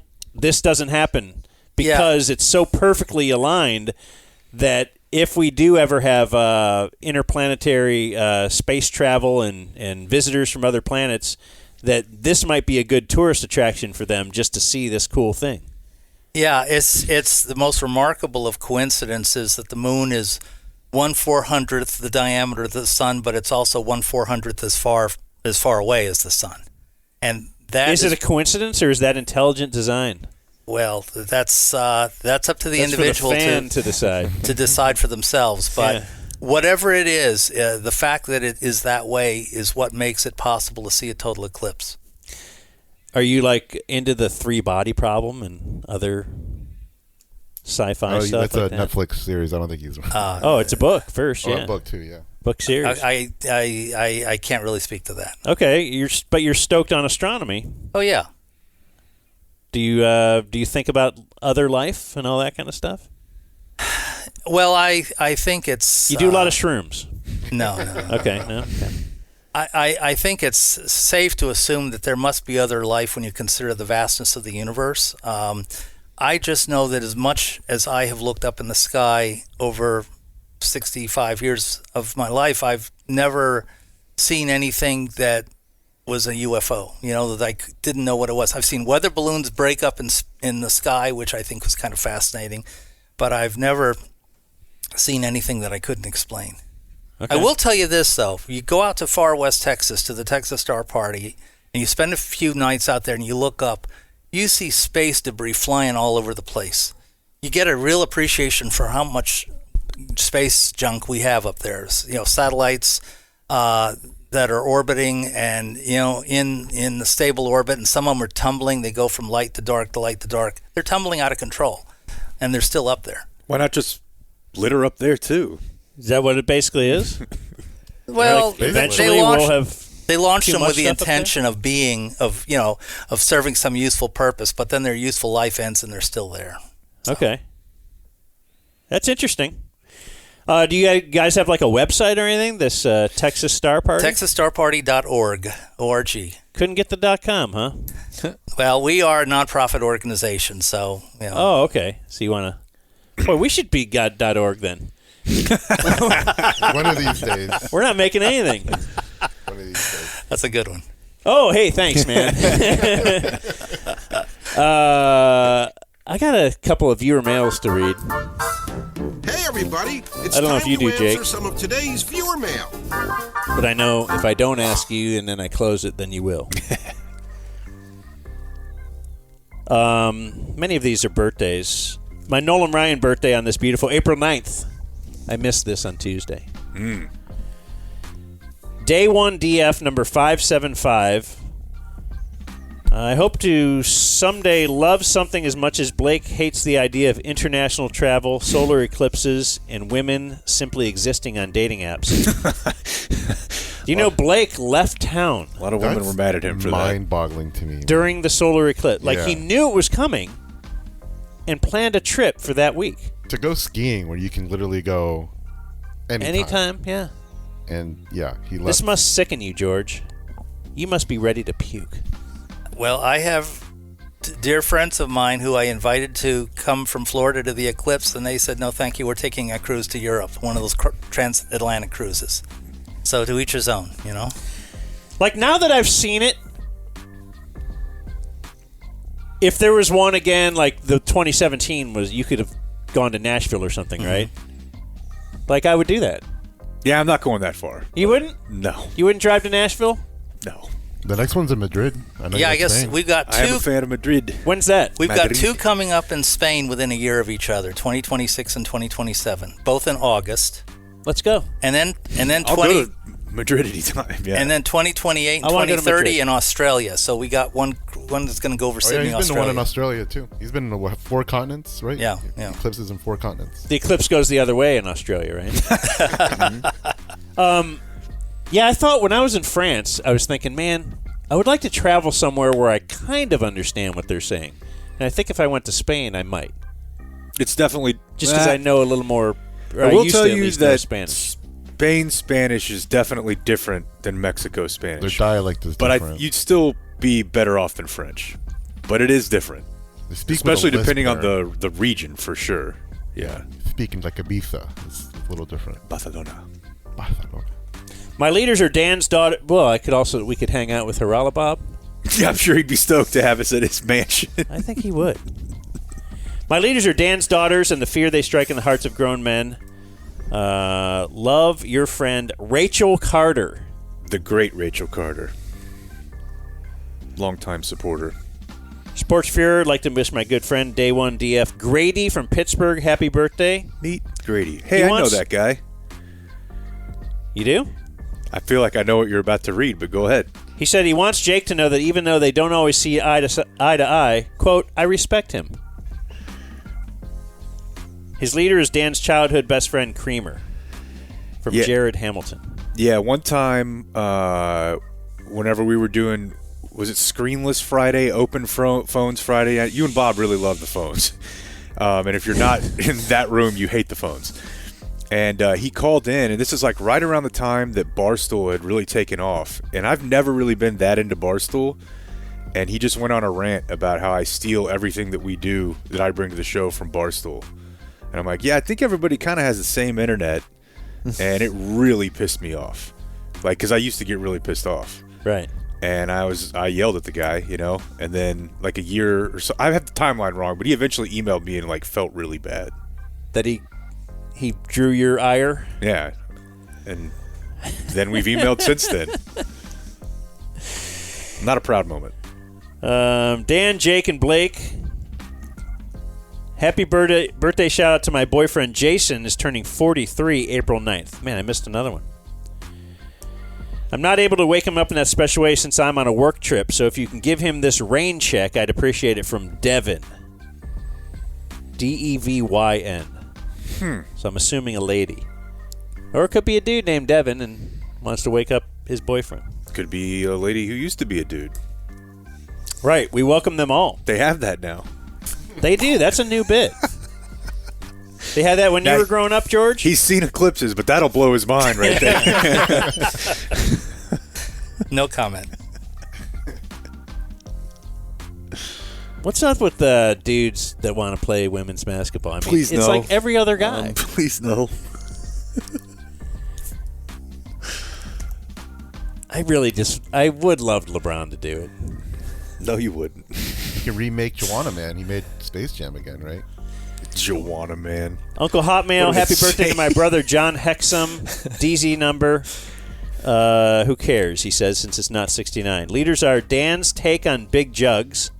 They can solve world peace. Michael's nodding.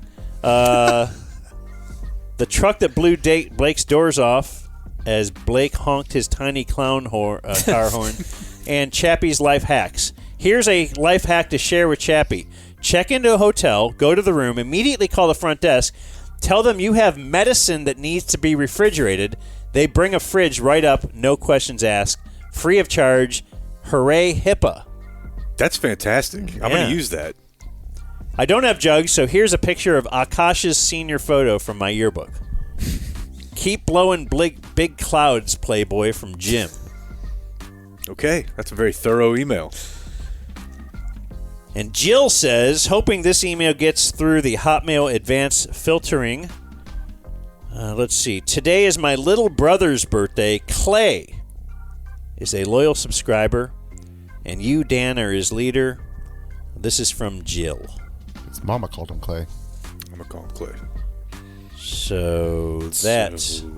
The only email I had was from P1 Nick, our scientist, who confirmed that no, you cannot have a penny go through your skull no matter how high up you drop it. Yeah, I was disappointed to hear that. Yeah, because I take his word as bond. Whatever he says. Told us about like drag. There's a bunch of numbers and even some symbols in there, math stuff I didn't understand, but he has enough stuff in there that makes me totally believe what he said. Yeah, just throw a bunch at the wall, and I'm like, yeah. I have two more. Because I would have believed that. Listening to today's Dude Perfect segment, I've never wanted a group of guys to be more roiled in scandal. I need a #MeToo or cocaine problem that breaks up the band to come out. Sadly, they're all Aggies and probably not capable of any cool scandals. Sad, from Robert Boyd. Would they be on the Bonds list or the Griffey list? I feel like Griffey.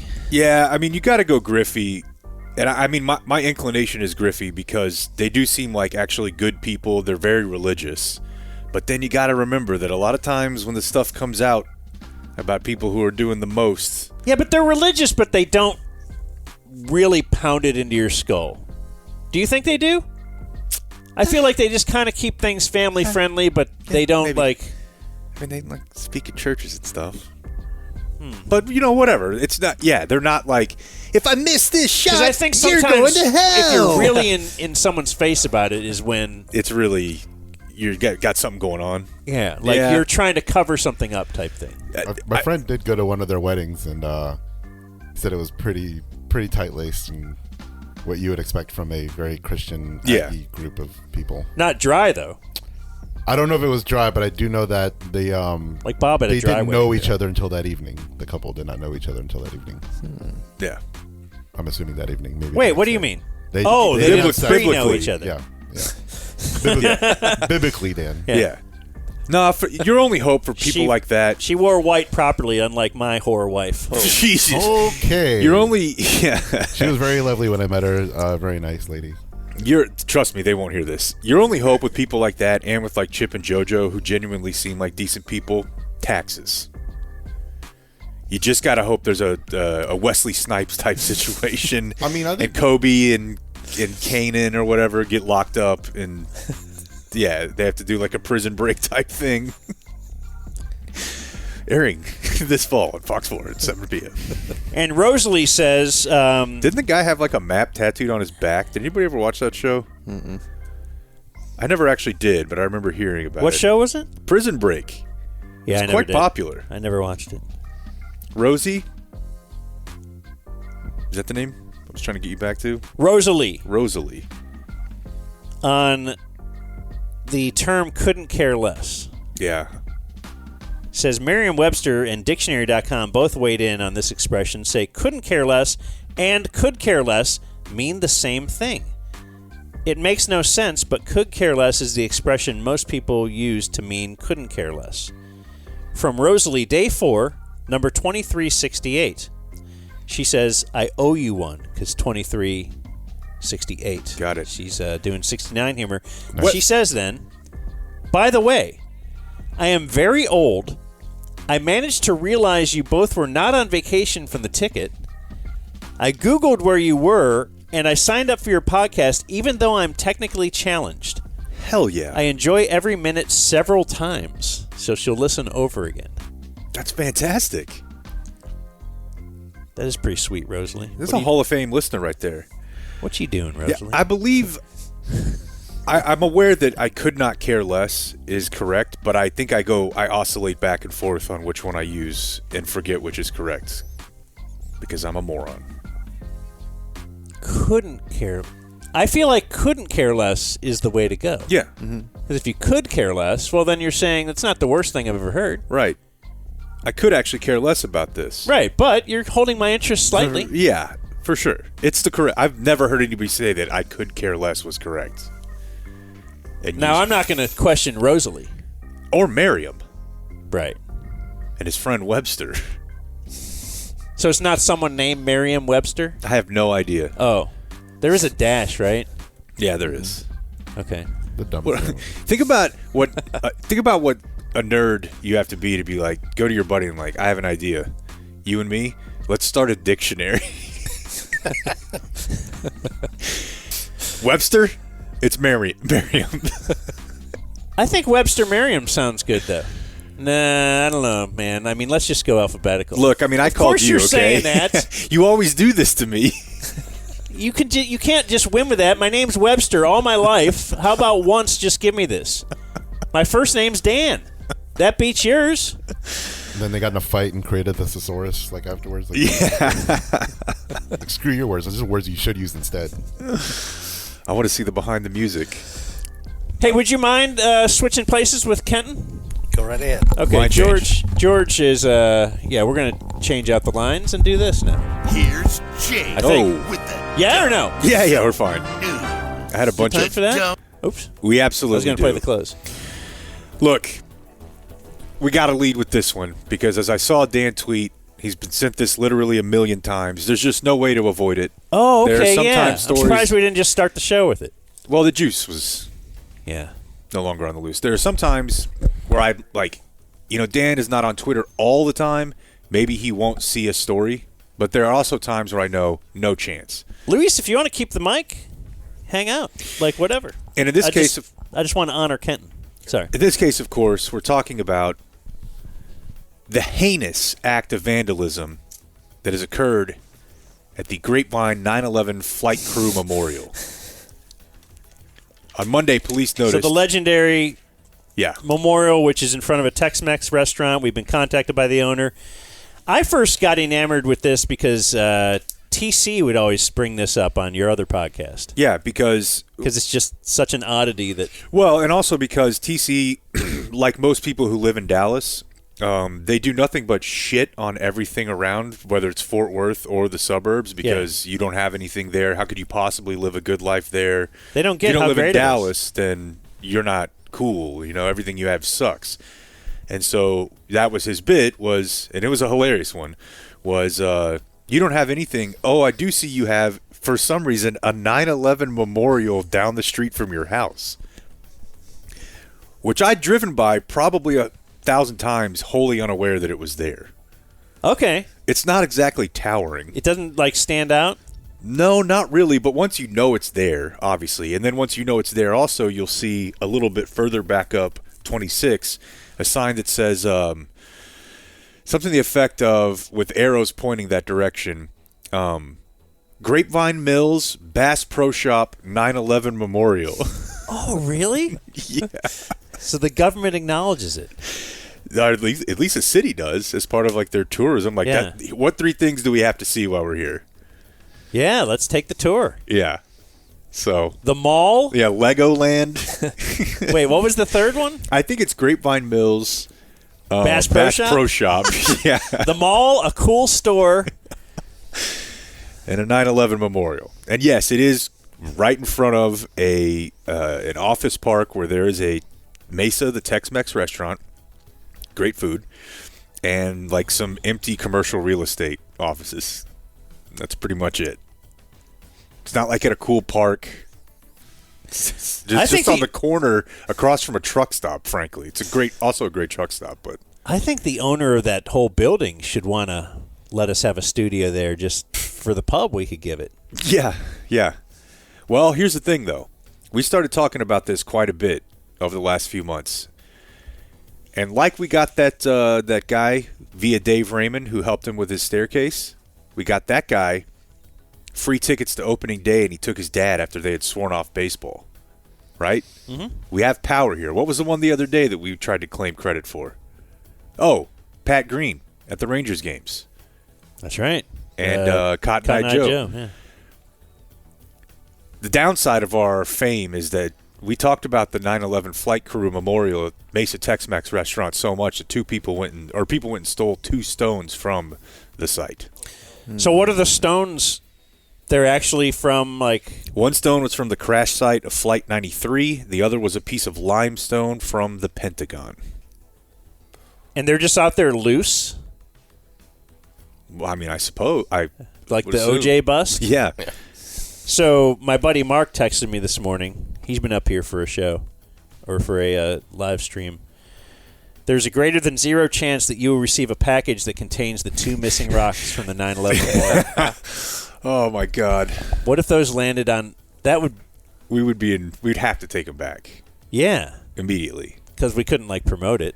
We could promote it and then take them back. Boy. Well, that kind of ruins the surprise I got you guys now. Then. And let me safe space it here, okay? There was a board of directors that created this memorial, and there's a man named Joe Lucioni. He was on the board of directors. Hey. He visits it every week. His daughter's fiance died in 9/11. Now, his stones, which were a gift to the city, are missing. Now,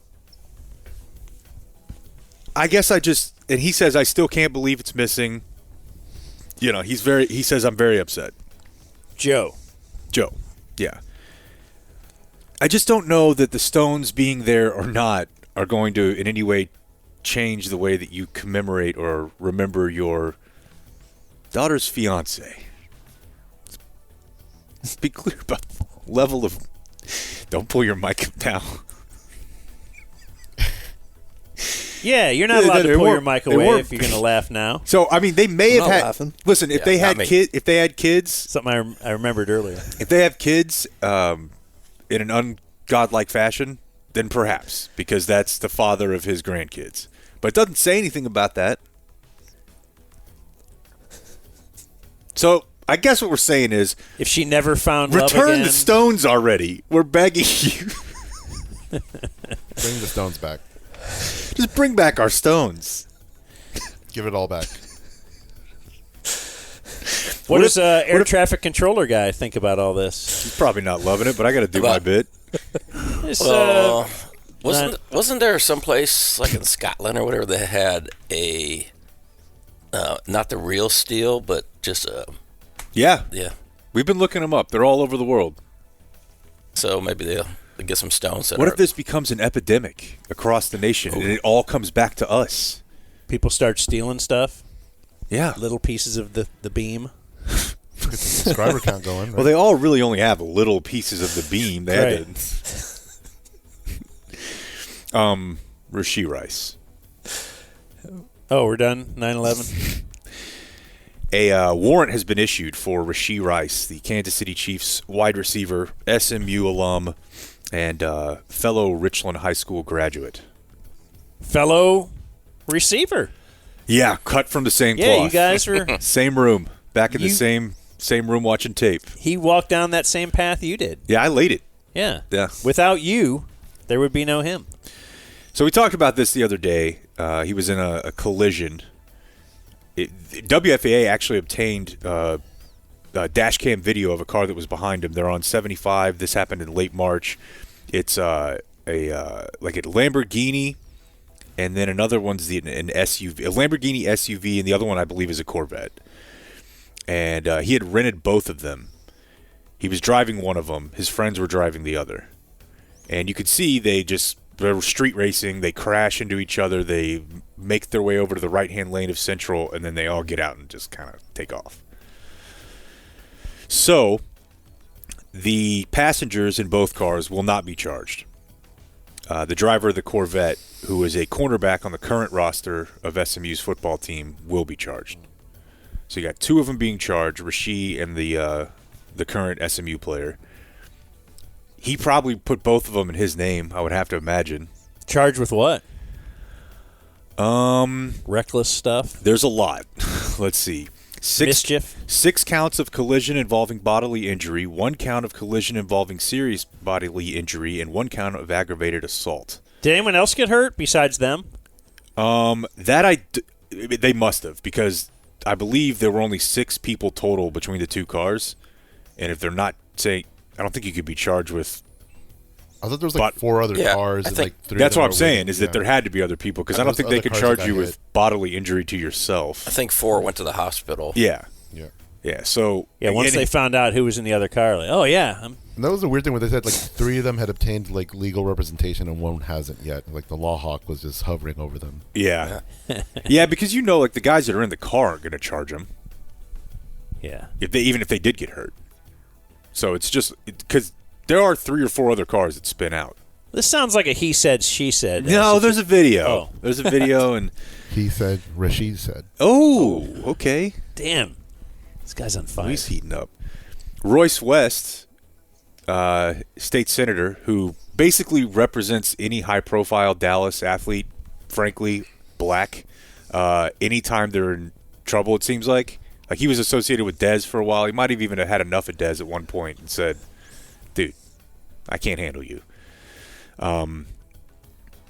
He is acting as Rice's attorney, confirmed last week that his client has acknowledged to investigators that he was driving the Lamborghini in the crash. He has not yet been taken into custody. They typically allow suspects a chance to turn themselves in before sending officers to arrest them. And, of course, the funny note last week from this was that in the car, both cars, was pot, credit cards, $16,500 check, a diamond chain, and the Chiefs playbook. Which was, yeah. So I have a little bit of news audio for you that relates to this. This is kind of an awkward transition. I was watching Fox 4 this morning. They have a 6 o'clock good day, 7 o'clock good day. They're good day in it all day. Mm-hmm. And apparently they have a bit at the end of the 6 o'clock hour where, they do birthdays? We've done this before. Yeah. Do they? A lot of times they'll do kid birthdays too. You send in So viewer mail? Jackson's 10. All right. Yeah. So this bit though is. Stole that from us? They put up a celebrity and then the 2 anchors, I know. Would you? They play Would You? Yeah. Hot or not. Yeah, so the 2 anchors, they guess at the person's age. Boy, that'd be great. That's the bit. They guess at the person's age. And this is at 6:58. Okay. Now, keep something in mind. I like it. What happens? I'm stealing it. What happens at 7 a.m.? New show. Okay? New Good Day show. Yeah. Singer Joss Stone. Okay. Debut album released in 2003. 42. Okay. I'll say 38 for her. Yeah, I like that. 39. 37. So close. 2003 was 21 years ago. That was her first album. I was just going to say, though, would you guess 39 if... Okay, sorry. I think she turned out to be 37. Oh, really? Yeah. 47. Oh, 47. Okay. I was going to say, though. Female singers put a lot out of time might have a... At 17? I don't know. All right. It's like tears might follow that sound. Okay, we're having fun, right? I want to go back to the sound effect. All right, sorry. So close. It's like tears might follow that sound. Having fun. Rubbing it in. All right. Happy birthday to them. Happy birthday to you if it's your big day. You're watching Good Day. Okay. Having fun. Fox 4, the only local news at 7 a.m. This is Good Day. An arrest warrant is issued for NFL star Rashee Rice, who was involved in a Same serious guy. crash. Yeah, there's on no way to Dallas do it. highway. He gets. Why don't they just have a 3-hour morning show? I Why don't do they know. have to have 3 1-hour morning shows? I really don't know, but they all do it. It's just really professionalism from this gent. We should do that. He got 6 seconds to go from wah, wah, to Rashee Rice nearly killed a couple of people. There's an arrest warrant for it. But I'm thinking we got to do that. I was We'll just there put out watching 2 it. I was like, shows a day. Okay, yeah. They do kind of do the same show, so Oh. if that's what you're after, then maybe. Okay. So they're doing birthdays again an hour later. That I'm not positive about, but I can Okay. check for you, as I now have all of them recorded. Wah. Yeah, and in COVID news. But I also have another one. This is Eclipse related. This is not necessarily a horrible transition. It's really more just like Delkus needs his time. Well, I know one family that'll never forget today's total solar eclipse. Meet Sol Celeste, a baby girl born during today's eclipse at Methodist Mansfield. The name Sol means sun in Spanish, and her older sister just happens to be named Luna, which means moon. That's pretty cool. Can't make that up. That is wonderful. Yeah, that's good for them. Yeah. Hey, Severe Thunderstorm. I know we have a few seconds left. Take a look at the Severe Thunderstorm watch. They're like, isn't this cool? This magical moment, this baby born during the eclipse. Yeah, that is pretty cool. Hey, a couple minutes. It might rain. It's not a tornado. It's not a. Hey, it might rain. To Delkus's credit, though, Save your severe thunderstorm warnings, okay? what is he supposed to do with that info about Luna? Make that interesting. Because I would have said what we said the other day. That diminishes Sol's name. Yeah. Like, it you're does. probably going to name it Sol no matter what. You already named the other kid Luna. The truth is they're putting sports, or let's see, weather coop in a bad spot. Unless you're really stoked, like if you're as stoked on the eclipse as George, let's say. Like if you're Luis having was, sex 9 months if Luis previous was female, to, would he have been Luna? Yeah. Probably not, but yeah. But you can have sex. You can time out you see when the eclipse is. Mm-hmm. Have sex 8.5 months before, because then you can induce, right? You can't always make sure you're going to get 9 months. This is true. And just like if it won't come out, you cut it out. That's so you can have an eclipse baby. Technically true. And then you can have an excuse not to be in the room because, hey, honey, it's a magical thing. I got to You go watch gotta the go. eclipse. Yeah. Or you give birth out in a field. I'm sure people... Well, I'm thinking these things. I got a lot of things to get ready for the next eclipse. In the next 1 year life, away, or I no, guess? 2 years in Spain. Yeah. We're going to need a fill-in Start producer, hammering Michael. away 8 months before. No, we'll go over there. I'll seduce a lady from Spain. And then fall come in back? love. No, we're going to just go over there to live. So I seduce her now. I fall in love. Yeah. Or I trick her into falling in love with me, as I can do with any woman. Mm-hmm. Yeah. Then we'll have that baby, have the solar baby, the eclipse baby. Then I'll break up with her. Okay, what's like the upshot? Like what's Just proving I can do a bit. Okay.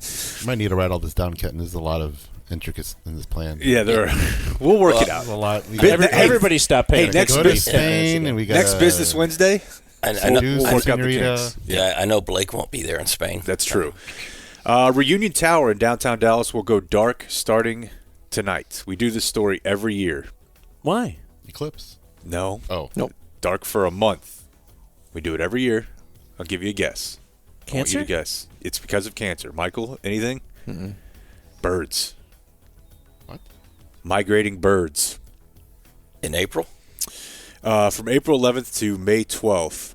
They said during the spring months, many bird species return to the U.S. after spending the winter in Mexico and South America. They used the moon and the stars to navigate. And there's like hundreds of millions of them. And they use the moon and the stars, and they I guess for years had problems with, they would leave the ball lit up, and it's just bird holocaust. How great are these birds? If that ball is the one thing that's distracting them from it. Like maybe pretty weak. Maybe they're not that so great. Maybe we can. Like they're flying into it? Yeah. I say get rid of. But these if it's birds. dark, they won't fly into it. That seems to be counterintuitive. I think they're flying towards lights. Like they're flying towards things that look like stars. Okay. Or using the stars to navigate. And the moon. The moon. Dallas is the third most dangerous city in the U.S. for birds. Who's reporting this? Birds? Like who's? Yeah. See, I would think that makes sense because we got a lot of mirrored. Back the birds. Yeah. We have a lot of mirrored buildings, right? Yeah. So yeah, that makes sense. Number 2, Chicago. Number 3, Houston. Houston's got a lot of mirrored buildings. Well, I thought we were 3. Oh, excuse me. Chicago won. It just says behind Chicago and Houston. So we are 3, but So Chicago New and York Houston. isn't number 1? Maybe it's a migration path thing. I guess so. Like that. Didn't they have that owl that ran into the wall or the building, and they were all crying about it? I vaguely remember That that. happened like recently, Like right? 2 weeks ago. Yeah. An owl? Yeah. Yeah. Some Falco? stupid owl that couldn't tell the difference between a building and Flacco. Flacco. Yeah, Central Park, right? Yeah, there you Yeah. go. Owls are pretty rad, though. That's not just some spare bird. Owls are cool. I miss my owl. I heard owls could Dwight Owl, pick right? up small dogs, right? Some owls. Yeah, mine was pretty big, and he came back after however long it was, and he was a lot bigger. Several months. And then I never saw him again. It's like he came back to tell me bye. Preparing for a roll. You get all pumped up. Yeah. Clicked on one of those trainer ads on YouTube, like, this is how the stars do it. I get fooled by those every time. I'm like, all right, let's see how they do it. Yeah. And like they're going to get this algorithm that they know I just watched 2 minutes of this ad. Yeah. And I'm still me. I have a bunch of other sports news type stuff, but I say we save all that for another day. The 1:30. There's your news. Yeah. The I'm hardwired, Dumb baby. Zone News. Like and subscribe. I mean, it's 2:20, so that would have been an absurd. Right. The Dumb Zone presents Today in History. What do you think so far, Kenton? It's very enjoyable here. That's what we like to hear. We want to put that on the poster. Here's my one note that I have to tell you to tease for tomorrow. Okay. This Shohei stuff is insane. Okay, Shohei, and I want to save.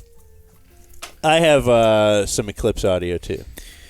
I think we already have a full show tomorrow. Shohei's translator, according to federal documents, he won $142 million gambling. Oh, okay. So that takes away that $16 million. He lost 183. Ooh.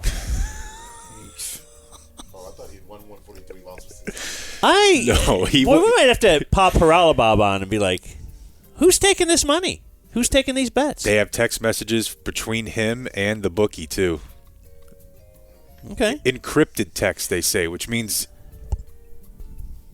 I was your just private kind of browser probably doesn't work. I was thinking the other day, it's amazing how fast that story just kind of came and went. Well, if you grew up in the Pete Rose betting on baseball, that was the biggest story ever. And then this thing just happens, and it's, okay. Well, they immediately had a guy. But it was the most it's weird. fishiest sounding story ever to have a looked guy. at badly back then, though. Now they're sponsors. So Yeah, they're it's just like- crazy. It's that's 40 like- states legal. Yeah. But yeah, this guy's going away for a little while. How long we've been going, Michael? Do you know? 2:15. Yeah, there's a little cut in the middle. We're good. Yeah, 2. Today's Thursday, April 11th. On this day in 1877, Fred Thayer, he was the captain of the Harvard University baseball team. He designed the first catcher's mask. So it took someone from Harvard to come up with that idea. So, no mask at all before? Right. Damn. His teammate Jim Ting was the first to wear one in a game. Pete Hoteling became the first professional to wear one. And what year was that, you said? 1877. Okay. And that's when baseball got woke, if you ask me. First recorded use of a hockey goalie mask, 1927. Jeez. So the idea was out there. Yeah, that's what I was looking up. I'm like, so did they immediately realize? Like, for 50 years, they're like... Because I feel like those are Pussies. both equally... which one do you think would be worse? I feel like catcher would be worse. Well, I mean, catcher... Yeah. Dude, the foul ball possibility. Yeah, And I mean, yeah. even in Little League, when they let me catch, I could never get over the fear that I was going to get hit with a bat. Like, I never could just time out or get the spacing right. I was so afraid when Yeah. I wanted to catch because I knew that could mean more playing time and stuff. So I tried. I just couldn't, man. I was such a baby. I'd flinch every time. I did play goalie. You did that? Yeah. Okay. So that's why I have to confirm. Catcher Yeah. worse. I think goalie wouldn't be as bad. Yeah. Catcher, you're getting the ball every time. That's a possibility. Dude. Where goalie, you can kind of stand there for a while. This day in 1970, Apollo 13 blasted off on its ill-fated mission to the moon. Oh. It was aborted. Because... That's right, a little abortion joke. There you go. Because an oxygen tank exploded. The crew splashed down safely 4 days after the explosion. And then they made a movie with Opie, I think. Tom Hanks. Opie made the movie, right? He was the director. So in 1996, 7-year-old Jessica Dubroff set off to become the youngest person to fly cross-country. So they were going to set a record with her father and flight instructor. And then it crashed. The flight crashed. In what year? 2006? 1996. 96, yeah, I remember. So she became the youngest person to Could have used you to guide them there, Kenton. almost take off from Cheyenne, Wyoming. This day in 2010, this was a fun day. Texas Stadium was imploded. That's pretty cool. TC went.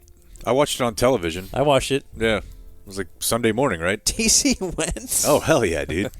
He was there. There's very few things. He'll go to things on you. Yeah. If it's something like that, he'll get up at 3 o'clock, 4 o'clock in the morning, and he was out there. And then remember when we had earthquakes for 5 solid years? Right there. Yeah. Wasn't that fracking? And then the fracking companies were like, it's not fracking. Come It's on. ridiculous. God just misses the Cowboys. And then they stopped the fracking, and there's no more earthquakes. Not really any more earthquakes. Amazing. Well, their workaround was it wasn't the fracking; it was the salt water they were injecting. So Yeah, that's very much the It's not fracking. Yeah, I didn't kill you. My gun did. Yeah. Or the bullet did. I didn't die of a heart attack. It stopped because of or I didn't die because of the cocaine I was doing. Yeah. I had a heart attack. Yeah. Because Talk to my ticker. And on this day in 2017, man, Luis, it's amazing you're here today. Glad to be here. Because this is the day that women of 2 separate hair colors first. That Tony Romo suited up for the Dallas Mavericks. Oh, wow. Yes. Got his name on the court. Man, those were such dark times. Is he... The team sucked. Dude, and I was doing... It was in the middle of my 5 or 6 year run of post games. They went 24 and 58 that year. Or wait, you said 2017, so it would have been the year before, 33 and 49. Not that much better. No. Was he one of the greatest Mavericks or the greatest Maverick? Who can say? God, look at this roster. Ugh. Do they sell that shirt, or did you have to custom make it? I found it on eBay, actually. Okay. Fairly inexpensively, but priceless in my mind when you guys display it and wear it. Just a few birthdays. Jim Nill, 66. Oh. Former Ranger Mark Teixeira, 44. Jim Nill, one of the nicest guys I've met in this business. Very sweet. Like, it's really weird, too, because randomly somehow I was watching, like, the NHL Network was on in the background, and I saw him just kicking the shit out of a guy. Not recently, like when he was He was playing wearing a days, suit. He was right? beating up another GM. No, he was involved in like a... He's got Doug Armstrong's. Yeah. It was like a 5-on-5 hockey fight from the 70s or something, and he was just beating a guy. That's awesome. Like, how? Oh, yeah. Mark Teixeira. I once had a mini feud with Mark Teixeira. Mm-hmm. One of the great Rangers of that era, as Baseball Tonight would have us believe. Peter Reichert is 77. He is Boone in Animal House. Nigel Pulsford is 63. Is that Animal House overrated? I don't know. Because I haven't seen it in a long time. I think so. But I rated it highly as a kid because of you could pause it and there's a great boob shot. Yeah. There is there is that. When he goes to date the girl from the sorority whose boyfriend had died. Yeah. Great trick. Everyone in the room seems to be against me, so I will stand down. John Belushi. And I might like to watch that someday at the Alamo, just to see. Belushi's great, but just in general, it just. But we did. I will admit, Coming to America, upon viewing it 20 years later or whatever, shockingly not as great as you remember it. Like, yeah, some funny scenes, good scenes to play on the radio maybe or in your show, but I think Animal House holds up. I'd like to do it. Animal House was good. Caddyshack, I think, was the one that you said didn't hold up right, and I agree with you on that one. Yeah, I liked it okay, but I think it's a little too schlocky for me. Yeah. Nigel Pulsford, he is Bush guitarist, and they open. No way. Yeah. Hole, Tool, Korn. Hole opens for Korn. Bush opens for Tool. Something like that. And Louise Lasser is 85. No relation. Hit me. I know her very well because of you. Requiem for a Dream. Oh. She's like the mom? I really like that movie. Yeah, I like it a lot too. It's a great movie. What do you think about that? I love it. It's film, good. Man. I mean, it's intense. Yeah, I don't know that it's one where you're like, I want to see this 10 times. No, but it's... Yeah. Seeing it was... I mean, we saw it because what's-his-name was going to be in studio, and then he bailed on us. Wayans? One of the Wayans, yeah. One of the male Wayans, not the lady. Born on this day, now dead, Mary Ovington, the co-founder of the NAACP. Dead on this day, still dead. 1890, Joseph Merrick died. He was called the Elephant Man because he was really deformed. So society was not really woke. No. In 1890. No, but I can't think of that without thinking of what's the movie that just came out that everybody was mad at Bradley Cooper for his really... Maestro. Yeah. So I didn't know that he had played the Elephant Man, but he had this really, really anti-Semitic prosthetic, basically. He went way overboard for the nose, for the role. And then people were like, but remember when he played the Elephant Man and just made funny faces? Okay, I didn't know that. He used like no prosthetics at all, but he did the Elephant Man in like a theatrical adaptation, and he's just like doing funny stuff.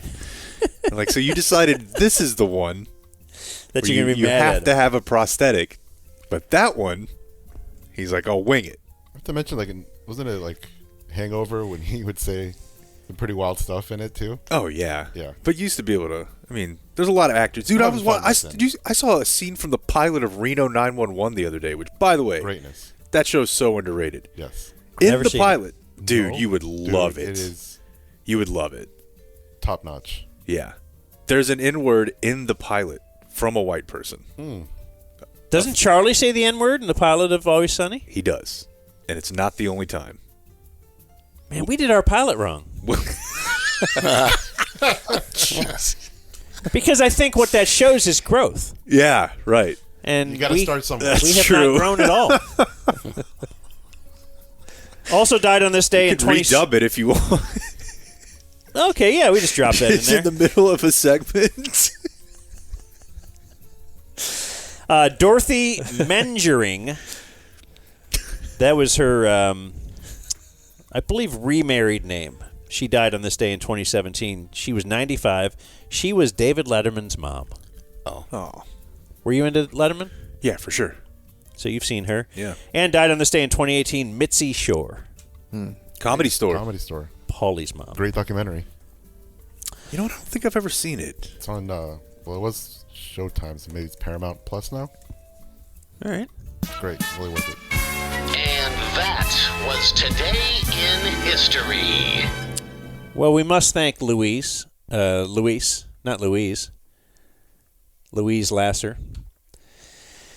and his dad, George. And definitely have to thank you, Kenton, for the support. Thanks. And we can now do closing remarks and kind of revisit your email, anything you wanted to follow up on. I see you taking notes from the beginning of the show. Mm-hmm. Just trying to remember what happens. Oh, there's just certain things. Like when they mentioned Carly Simon's "You're So Vain," the song, Mick Jagger sang the backup vocals. Okay. They're just there you go. Ding. So we're going PTI. I think that's interesting. Put a clock on him. Yeah. No, but one of the questions I really have for Jake, it's not a bad question. I just want to know behind the scenes. So you're 30 for 30. But the day after the Mother's Day massacre, 2011, and you were working the top 10. Uh-huh. And number 2 was 1920 Reporter's Guy asking Phil Jackson the last question he was ever asked as a coach. What was number 1? And it even made like one of like the top 25 of the tickets or whatever. And I don't know. I was going to ask you why it didn't come number 1, because number 1 was like the Musers interviewing Lance Armstrong's cousin or something like that. Of course. Well, I was just like, wait a minute. Here's the secret to the sauce. First of all, not all the breaks are the same length. So you have to like cut things like find like an 840 bit is going to be the same length every time. So I know I can pair that with a sports segment that I can get to like 7.5 minutes that was like 14. That's part of it, is that you would have to figure that out. Number 1 would usually play by itself. So I would time that, and it would usually be either the Muser's interview or Muser's bit. There's also the fact that I think this went away after some time, but at least at the beginning, whenever I was in that role, certain producers really wanted to make sure. Yes. It was Fernando. Fernando wanted to make sure the Musers were number 1 most of the time. And and if they weren't, would he actually contact you? That only had to happen like twice before fell in line. Yeah. I mean, it's not. I don't care. It's not worth it to me. But to Kenton's point, Phil Jackson's last question ever is pretty. Yeah, I know. I don't remember this. Yes, if it can make the top 25 in ticket history, but it can't make not the top number 10. 1 that day, that's kind of a. Yeah, it's not great. An MVP. But I wondered if it was some behind the scenes or producer. No, I don't even remember that. I'm amazed that you do, but no. He's kept it in that notebook. That's incredible. For That's 13 incredible. years. No, I was just, I figured you were riding the corporate ladder. Yep. And look where it got you. That's right. I think he's sold out. Is that what you're saying? Yeah. I think it was the one I remember was, I can't remember, I think the Musers had Nolan Ryan and the Hardline had Chuck Greenberg, which obviously Nolan should be number 1, but it might have been a deal where the Greenberg one just fit better and I just did it. He just bought the Rangers with Nolan, and that one got me cooked. And the Hardline, drive time. Yeah, I was thinking it was basically the same. Like they both just bought the Rangers together. It's 2 interviews. Like one's number 4. So the reason the Hardline, because the Hardline also drive time. You want to promote drive time in radio. Danny was their producer. Fernando's so that's why. Yeah. Like Danny is never calling you saying, "Hey, dude, why?" Like he has zero idea that and the the top other thing 10 too even is, exists. I don't. It's not even in a countdown format anymore, is it? Is it? I don't top know. 10? I don't know. I don't really know. Well, the other thing too is like the producers write down 3 or 4 things that they suggest that because you can't listen the entire day, and so on those I had to use those because they wrote them down. Except Soroy, who sometimes didn't, and I could just pick.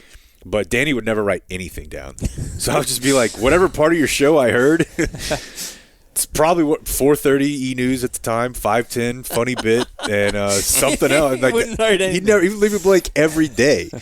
Till eventually I think they made it to like a Google Doc. So then it could be like checked every day without having to actually go in there and look. Mm-hmm. And then he kind of started just like dicking around with it, like, I guess he would write on there. It was awesome. So yeah, to squirting. Well, sorry. I got another question for you. About a John Wayne movie. Hot seat. Were you named after the John Wayne movie Big Jake? Of course I was. There you go, Jacob McCandles. Jacob McCandles. That is correct. Okay. I think that would have been my middle name if my dad hadn't said, "All right, I'm already giving you Jacob." So they went with Matthew. From your email, before we get to squirting, you also wrote cell phones on planes? Oh, yeah. Okay, so remember about 20 years ago, if you were at the computer and you had your cell phone nearby, it would all of a sudden start, your computer would buzz and everything. That's where it came about. You could tell if somebody was on a cell phone on a plane, if you were talking to them on the frequency, you would hear that, and of course the cell phones got better. It's went away, but I don't know why the government, takes them forever to change it. You know what's weird? I got gas this morning. It was just a regular 7-Eleven, and it was one of the pumps that was jacked up that I had to hold the whole time. You always hate that, right? Yeah. It's weird how soft we've become. It clicked it, and it's like 30 cents. And I'm like, okay, we'll try again. Clicked it, and it's like 6 more cents. I'm like, son of a bitch. I actually read the warnings that they put out there for the first time in a long time. Because you're standing there? And yeah, and I was like, I don't know, whatever. Check it out. It actually says to turn your phone off at the pump. Wow. And it also says to not get back in your car. While you're pumping? Yeah, which everyone does. Dude, I'll walk in the store. Of course. I leave my car on most of the time. Because I've been told by many people in the auto industry, that doesn't matter. Right, I've heard that too, but I still turn it off. But yeah, there's like a whole list of stuff on there that you would never think of, like, turn my phone off. Yeah. I'm going to blow my car up? Yeah, never thought of that. Anyways. You also have on there your list the Space Shuttle Columbia breaking up, which was over Texas, right? That's the one in I think that was like February 2003. All right. And I was, we were in the break room, and Headline News was on there, and said, hey, the space shuttle's coming in. And so we all kind of walked down to a window to look out, and because you could see it, I guess, come over. And they paged me to work these satellites. So I'm working there, and these pilots are reporting this plane is on fire way up high. And I said, oh, that's just a space shuttle coming in. That's just a space shuttle coming in. They go, no, it's really, burning, And then McKinney Tower calls me and says, yeah, there's something burning way up high on this plane. And I was like, oh, it's just a space. I was just telling them, just be calm. It's nothing. And then I get off, and you find out what really happened. And it was just like, whoa. You had egg on your face. Yeah. Well, there was also a prank call to Dan Rather. You were talking about getting in. Baba Booey. Yeah. And it was a guy from Ellis, because there was an Israeli on the plane, and it was a Jewish joke. Oh, they got all the way to Dan Rather on that. I also found out last week that... Well, he's got a long list. Well, this is quick. Me and Dan have something in common, because according to Caitlin Clark, Des Moines and Cleveland are pretty much the same. That's right. So, it's just a bigger Des Moines. Yeah, that's where I went to elementary school, was in Des Moines. We'll cross that one off. Yeah. We're down here. Okay. Squirting. So. Yeah, let's get to something that's interesting. Okay. I've never told the story before. Okay. So, I mean. Locked in. Yeah. I had this girlfriend. I didn't actually want. Okay. Yeah, go ahead. Well, she, it was funny, like, one time she says, you need to not only wash these sheets, you need to wash your mattress pad. And then she said, or go buy a new mattress pad. And I was like, okay, that's kind of strange. And then I found out a little bit later, when our roles were reversed, why she wanted me to do that. So I think Jake gets that one. Good for you, Ken. Yeah. When our roles were reversed. Yeah. Oh yeah. Yeah, like like this. This is me, this is her, and then this is her, this is me, and then I found out, oh, this is why. And so that was happening underneath her, and you had no realization of that until she was on top. Yeah. Jeez, yeah. Yeah. Okay, now you're under the. Yeah. Then I realized, oh. That's when actually the waterfall that happened in Jamaica, and we had to like tip the housekeeping a lot of extra to like don't just change the sheets. It's Jamaica. Does that weigh into whether you're deciding to make girlfriend wife, or like that's got to be on the list? Dry cleaning has to. Yeah, you're just the budget. She took care of that pretty quickly as far as how far our relationship was going to go. Oh, let that one get away. Too bad. Yeah, but you weren't that. Saving money on sheets every month. Yeah. God, what have we become? Yeah. Well, I don't know. You must have done something else because you were taking care of business, obviously. So like, yeah, way to go, bro. High five. That was a long time ago. Back when I was in my 40s and divorced. Oh, that's what it is. You got the divorced juices flowing through you. Yeah. How sweet is that? They're excited again. While you're getting divorced, you're basically blamed for everything from basically Kennedy being assassinated on up to, the reason why she's not, president of the United States. She just blames you for everything, it seems like, or your spouse. She blamed you for the Columbia. Yeah, she'll blame you for everything. That one actually was his fault, though. And then, but then when you're through it, yeah, then you're through it, and there's a lot of nice ladies out there that are changing the sheets. All of a sudden you're in So Jamaica. you're endorsing it. You're promoting endorsing. No, divorce. I'm not. But you're not. No, but the weekends are pretty nice when you're. Usually they come over and it's nice Friday through. They'll leave Sunday, around lunchtime. Wait, who's they? Well, ladies, the girls. The girlfriend will come over on a Friday night. Okay, yeah. Stay Saturday and then leave Sunday, and then you can watch football. Sunday night or Sunday afternoon. Oh yeah. I mean, it's a pretty good weekend. Yeah. All right. You get some workout. Dan done. is like just way too pumped right now. We lost him. Yeah, just kind of dreaming. Kind of dreaming. You're just dreaming. I was thinking last night because my wife was gone, so I had an evening alone. So it was really cool. And then I was thinking about how the wife and kids will leave now and again when you're married with kids, when you're in the throe of it like you are. Yeah. You got a 2-year-old and a 5-year-old or whatever. You're not going to get much break now for a decade. Yeah, I'm aware. 15 years. But when you do, it's so gold. And when you more often you'll get a break from work.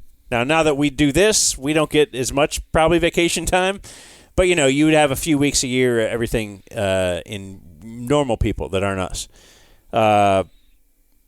Would you rather have a week vacation from work, but you're with your whole family? Or would you have a week vacation from your family, but you still have to work every day? That's the dumbest thing you've ever asked me. Because it's the vacation from family, right? Of course it is. And I was just thinking Without that a doubt. too, and thinking, and I'm probably asking the wrong guy because we're dirtbags and we enable each other to live the lives we live. But I would also. But I wonder if normal, cool, regular people that are good people. Boy, I don't know. Would answer the same way, or if they're like, I don't know. want the grind of work. We're just honest about it. And most women would say the same thing. Most moms would say the same thing. Moms at work would say the same thing. And if it came with, like, they would rather but she's got to wake up, go to work every day. Still 8 hours. You got to deal with your a-hole boss, do whatever. Yeah. You come home and there's no family. That's more of a cool vacation than I think. Yeah. That's an easy one for me, pal. Love you, kids, but. And wife, yeah, but kind of, but it's to a lesser extent. It's just not even, dude. I would have my day gridded out from the time before I needed to prep for work. I mean, by the time I got home every day, I would have every meal planned out for 5-6 days, and also I would leave on Sunday night. I'm not staying there. It's obvious, right? Mm-hmm. I don't come home until Sunday night. It's a weekend, I'd be at Six Flags. What? All right, well, thanks, Kenton. Or whatever. It's nice being here. I always pictured, though, you're kind of here. Dan being behind the desk and being a little bit taller than everybody else. Just a picture of the Dan is you're in charge. But no, this is... He's definitely in charge. We're all just laid back here, bruv. Just hanging out. Yeah. Just hanging. Adios, mofo.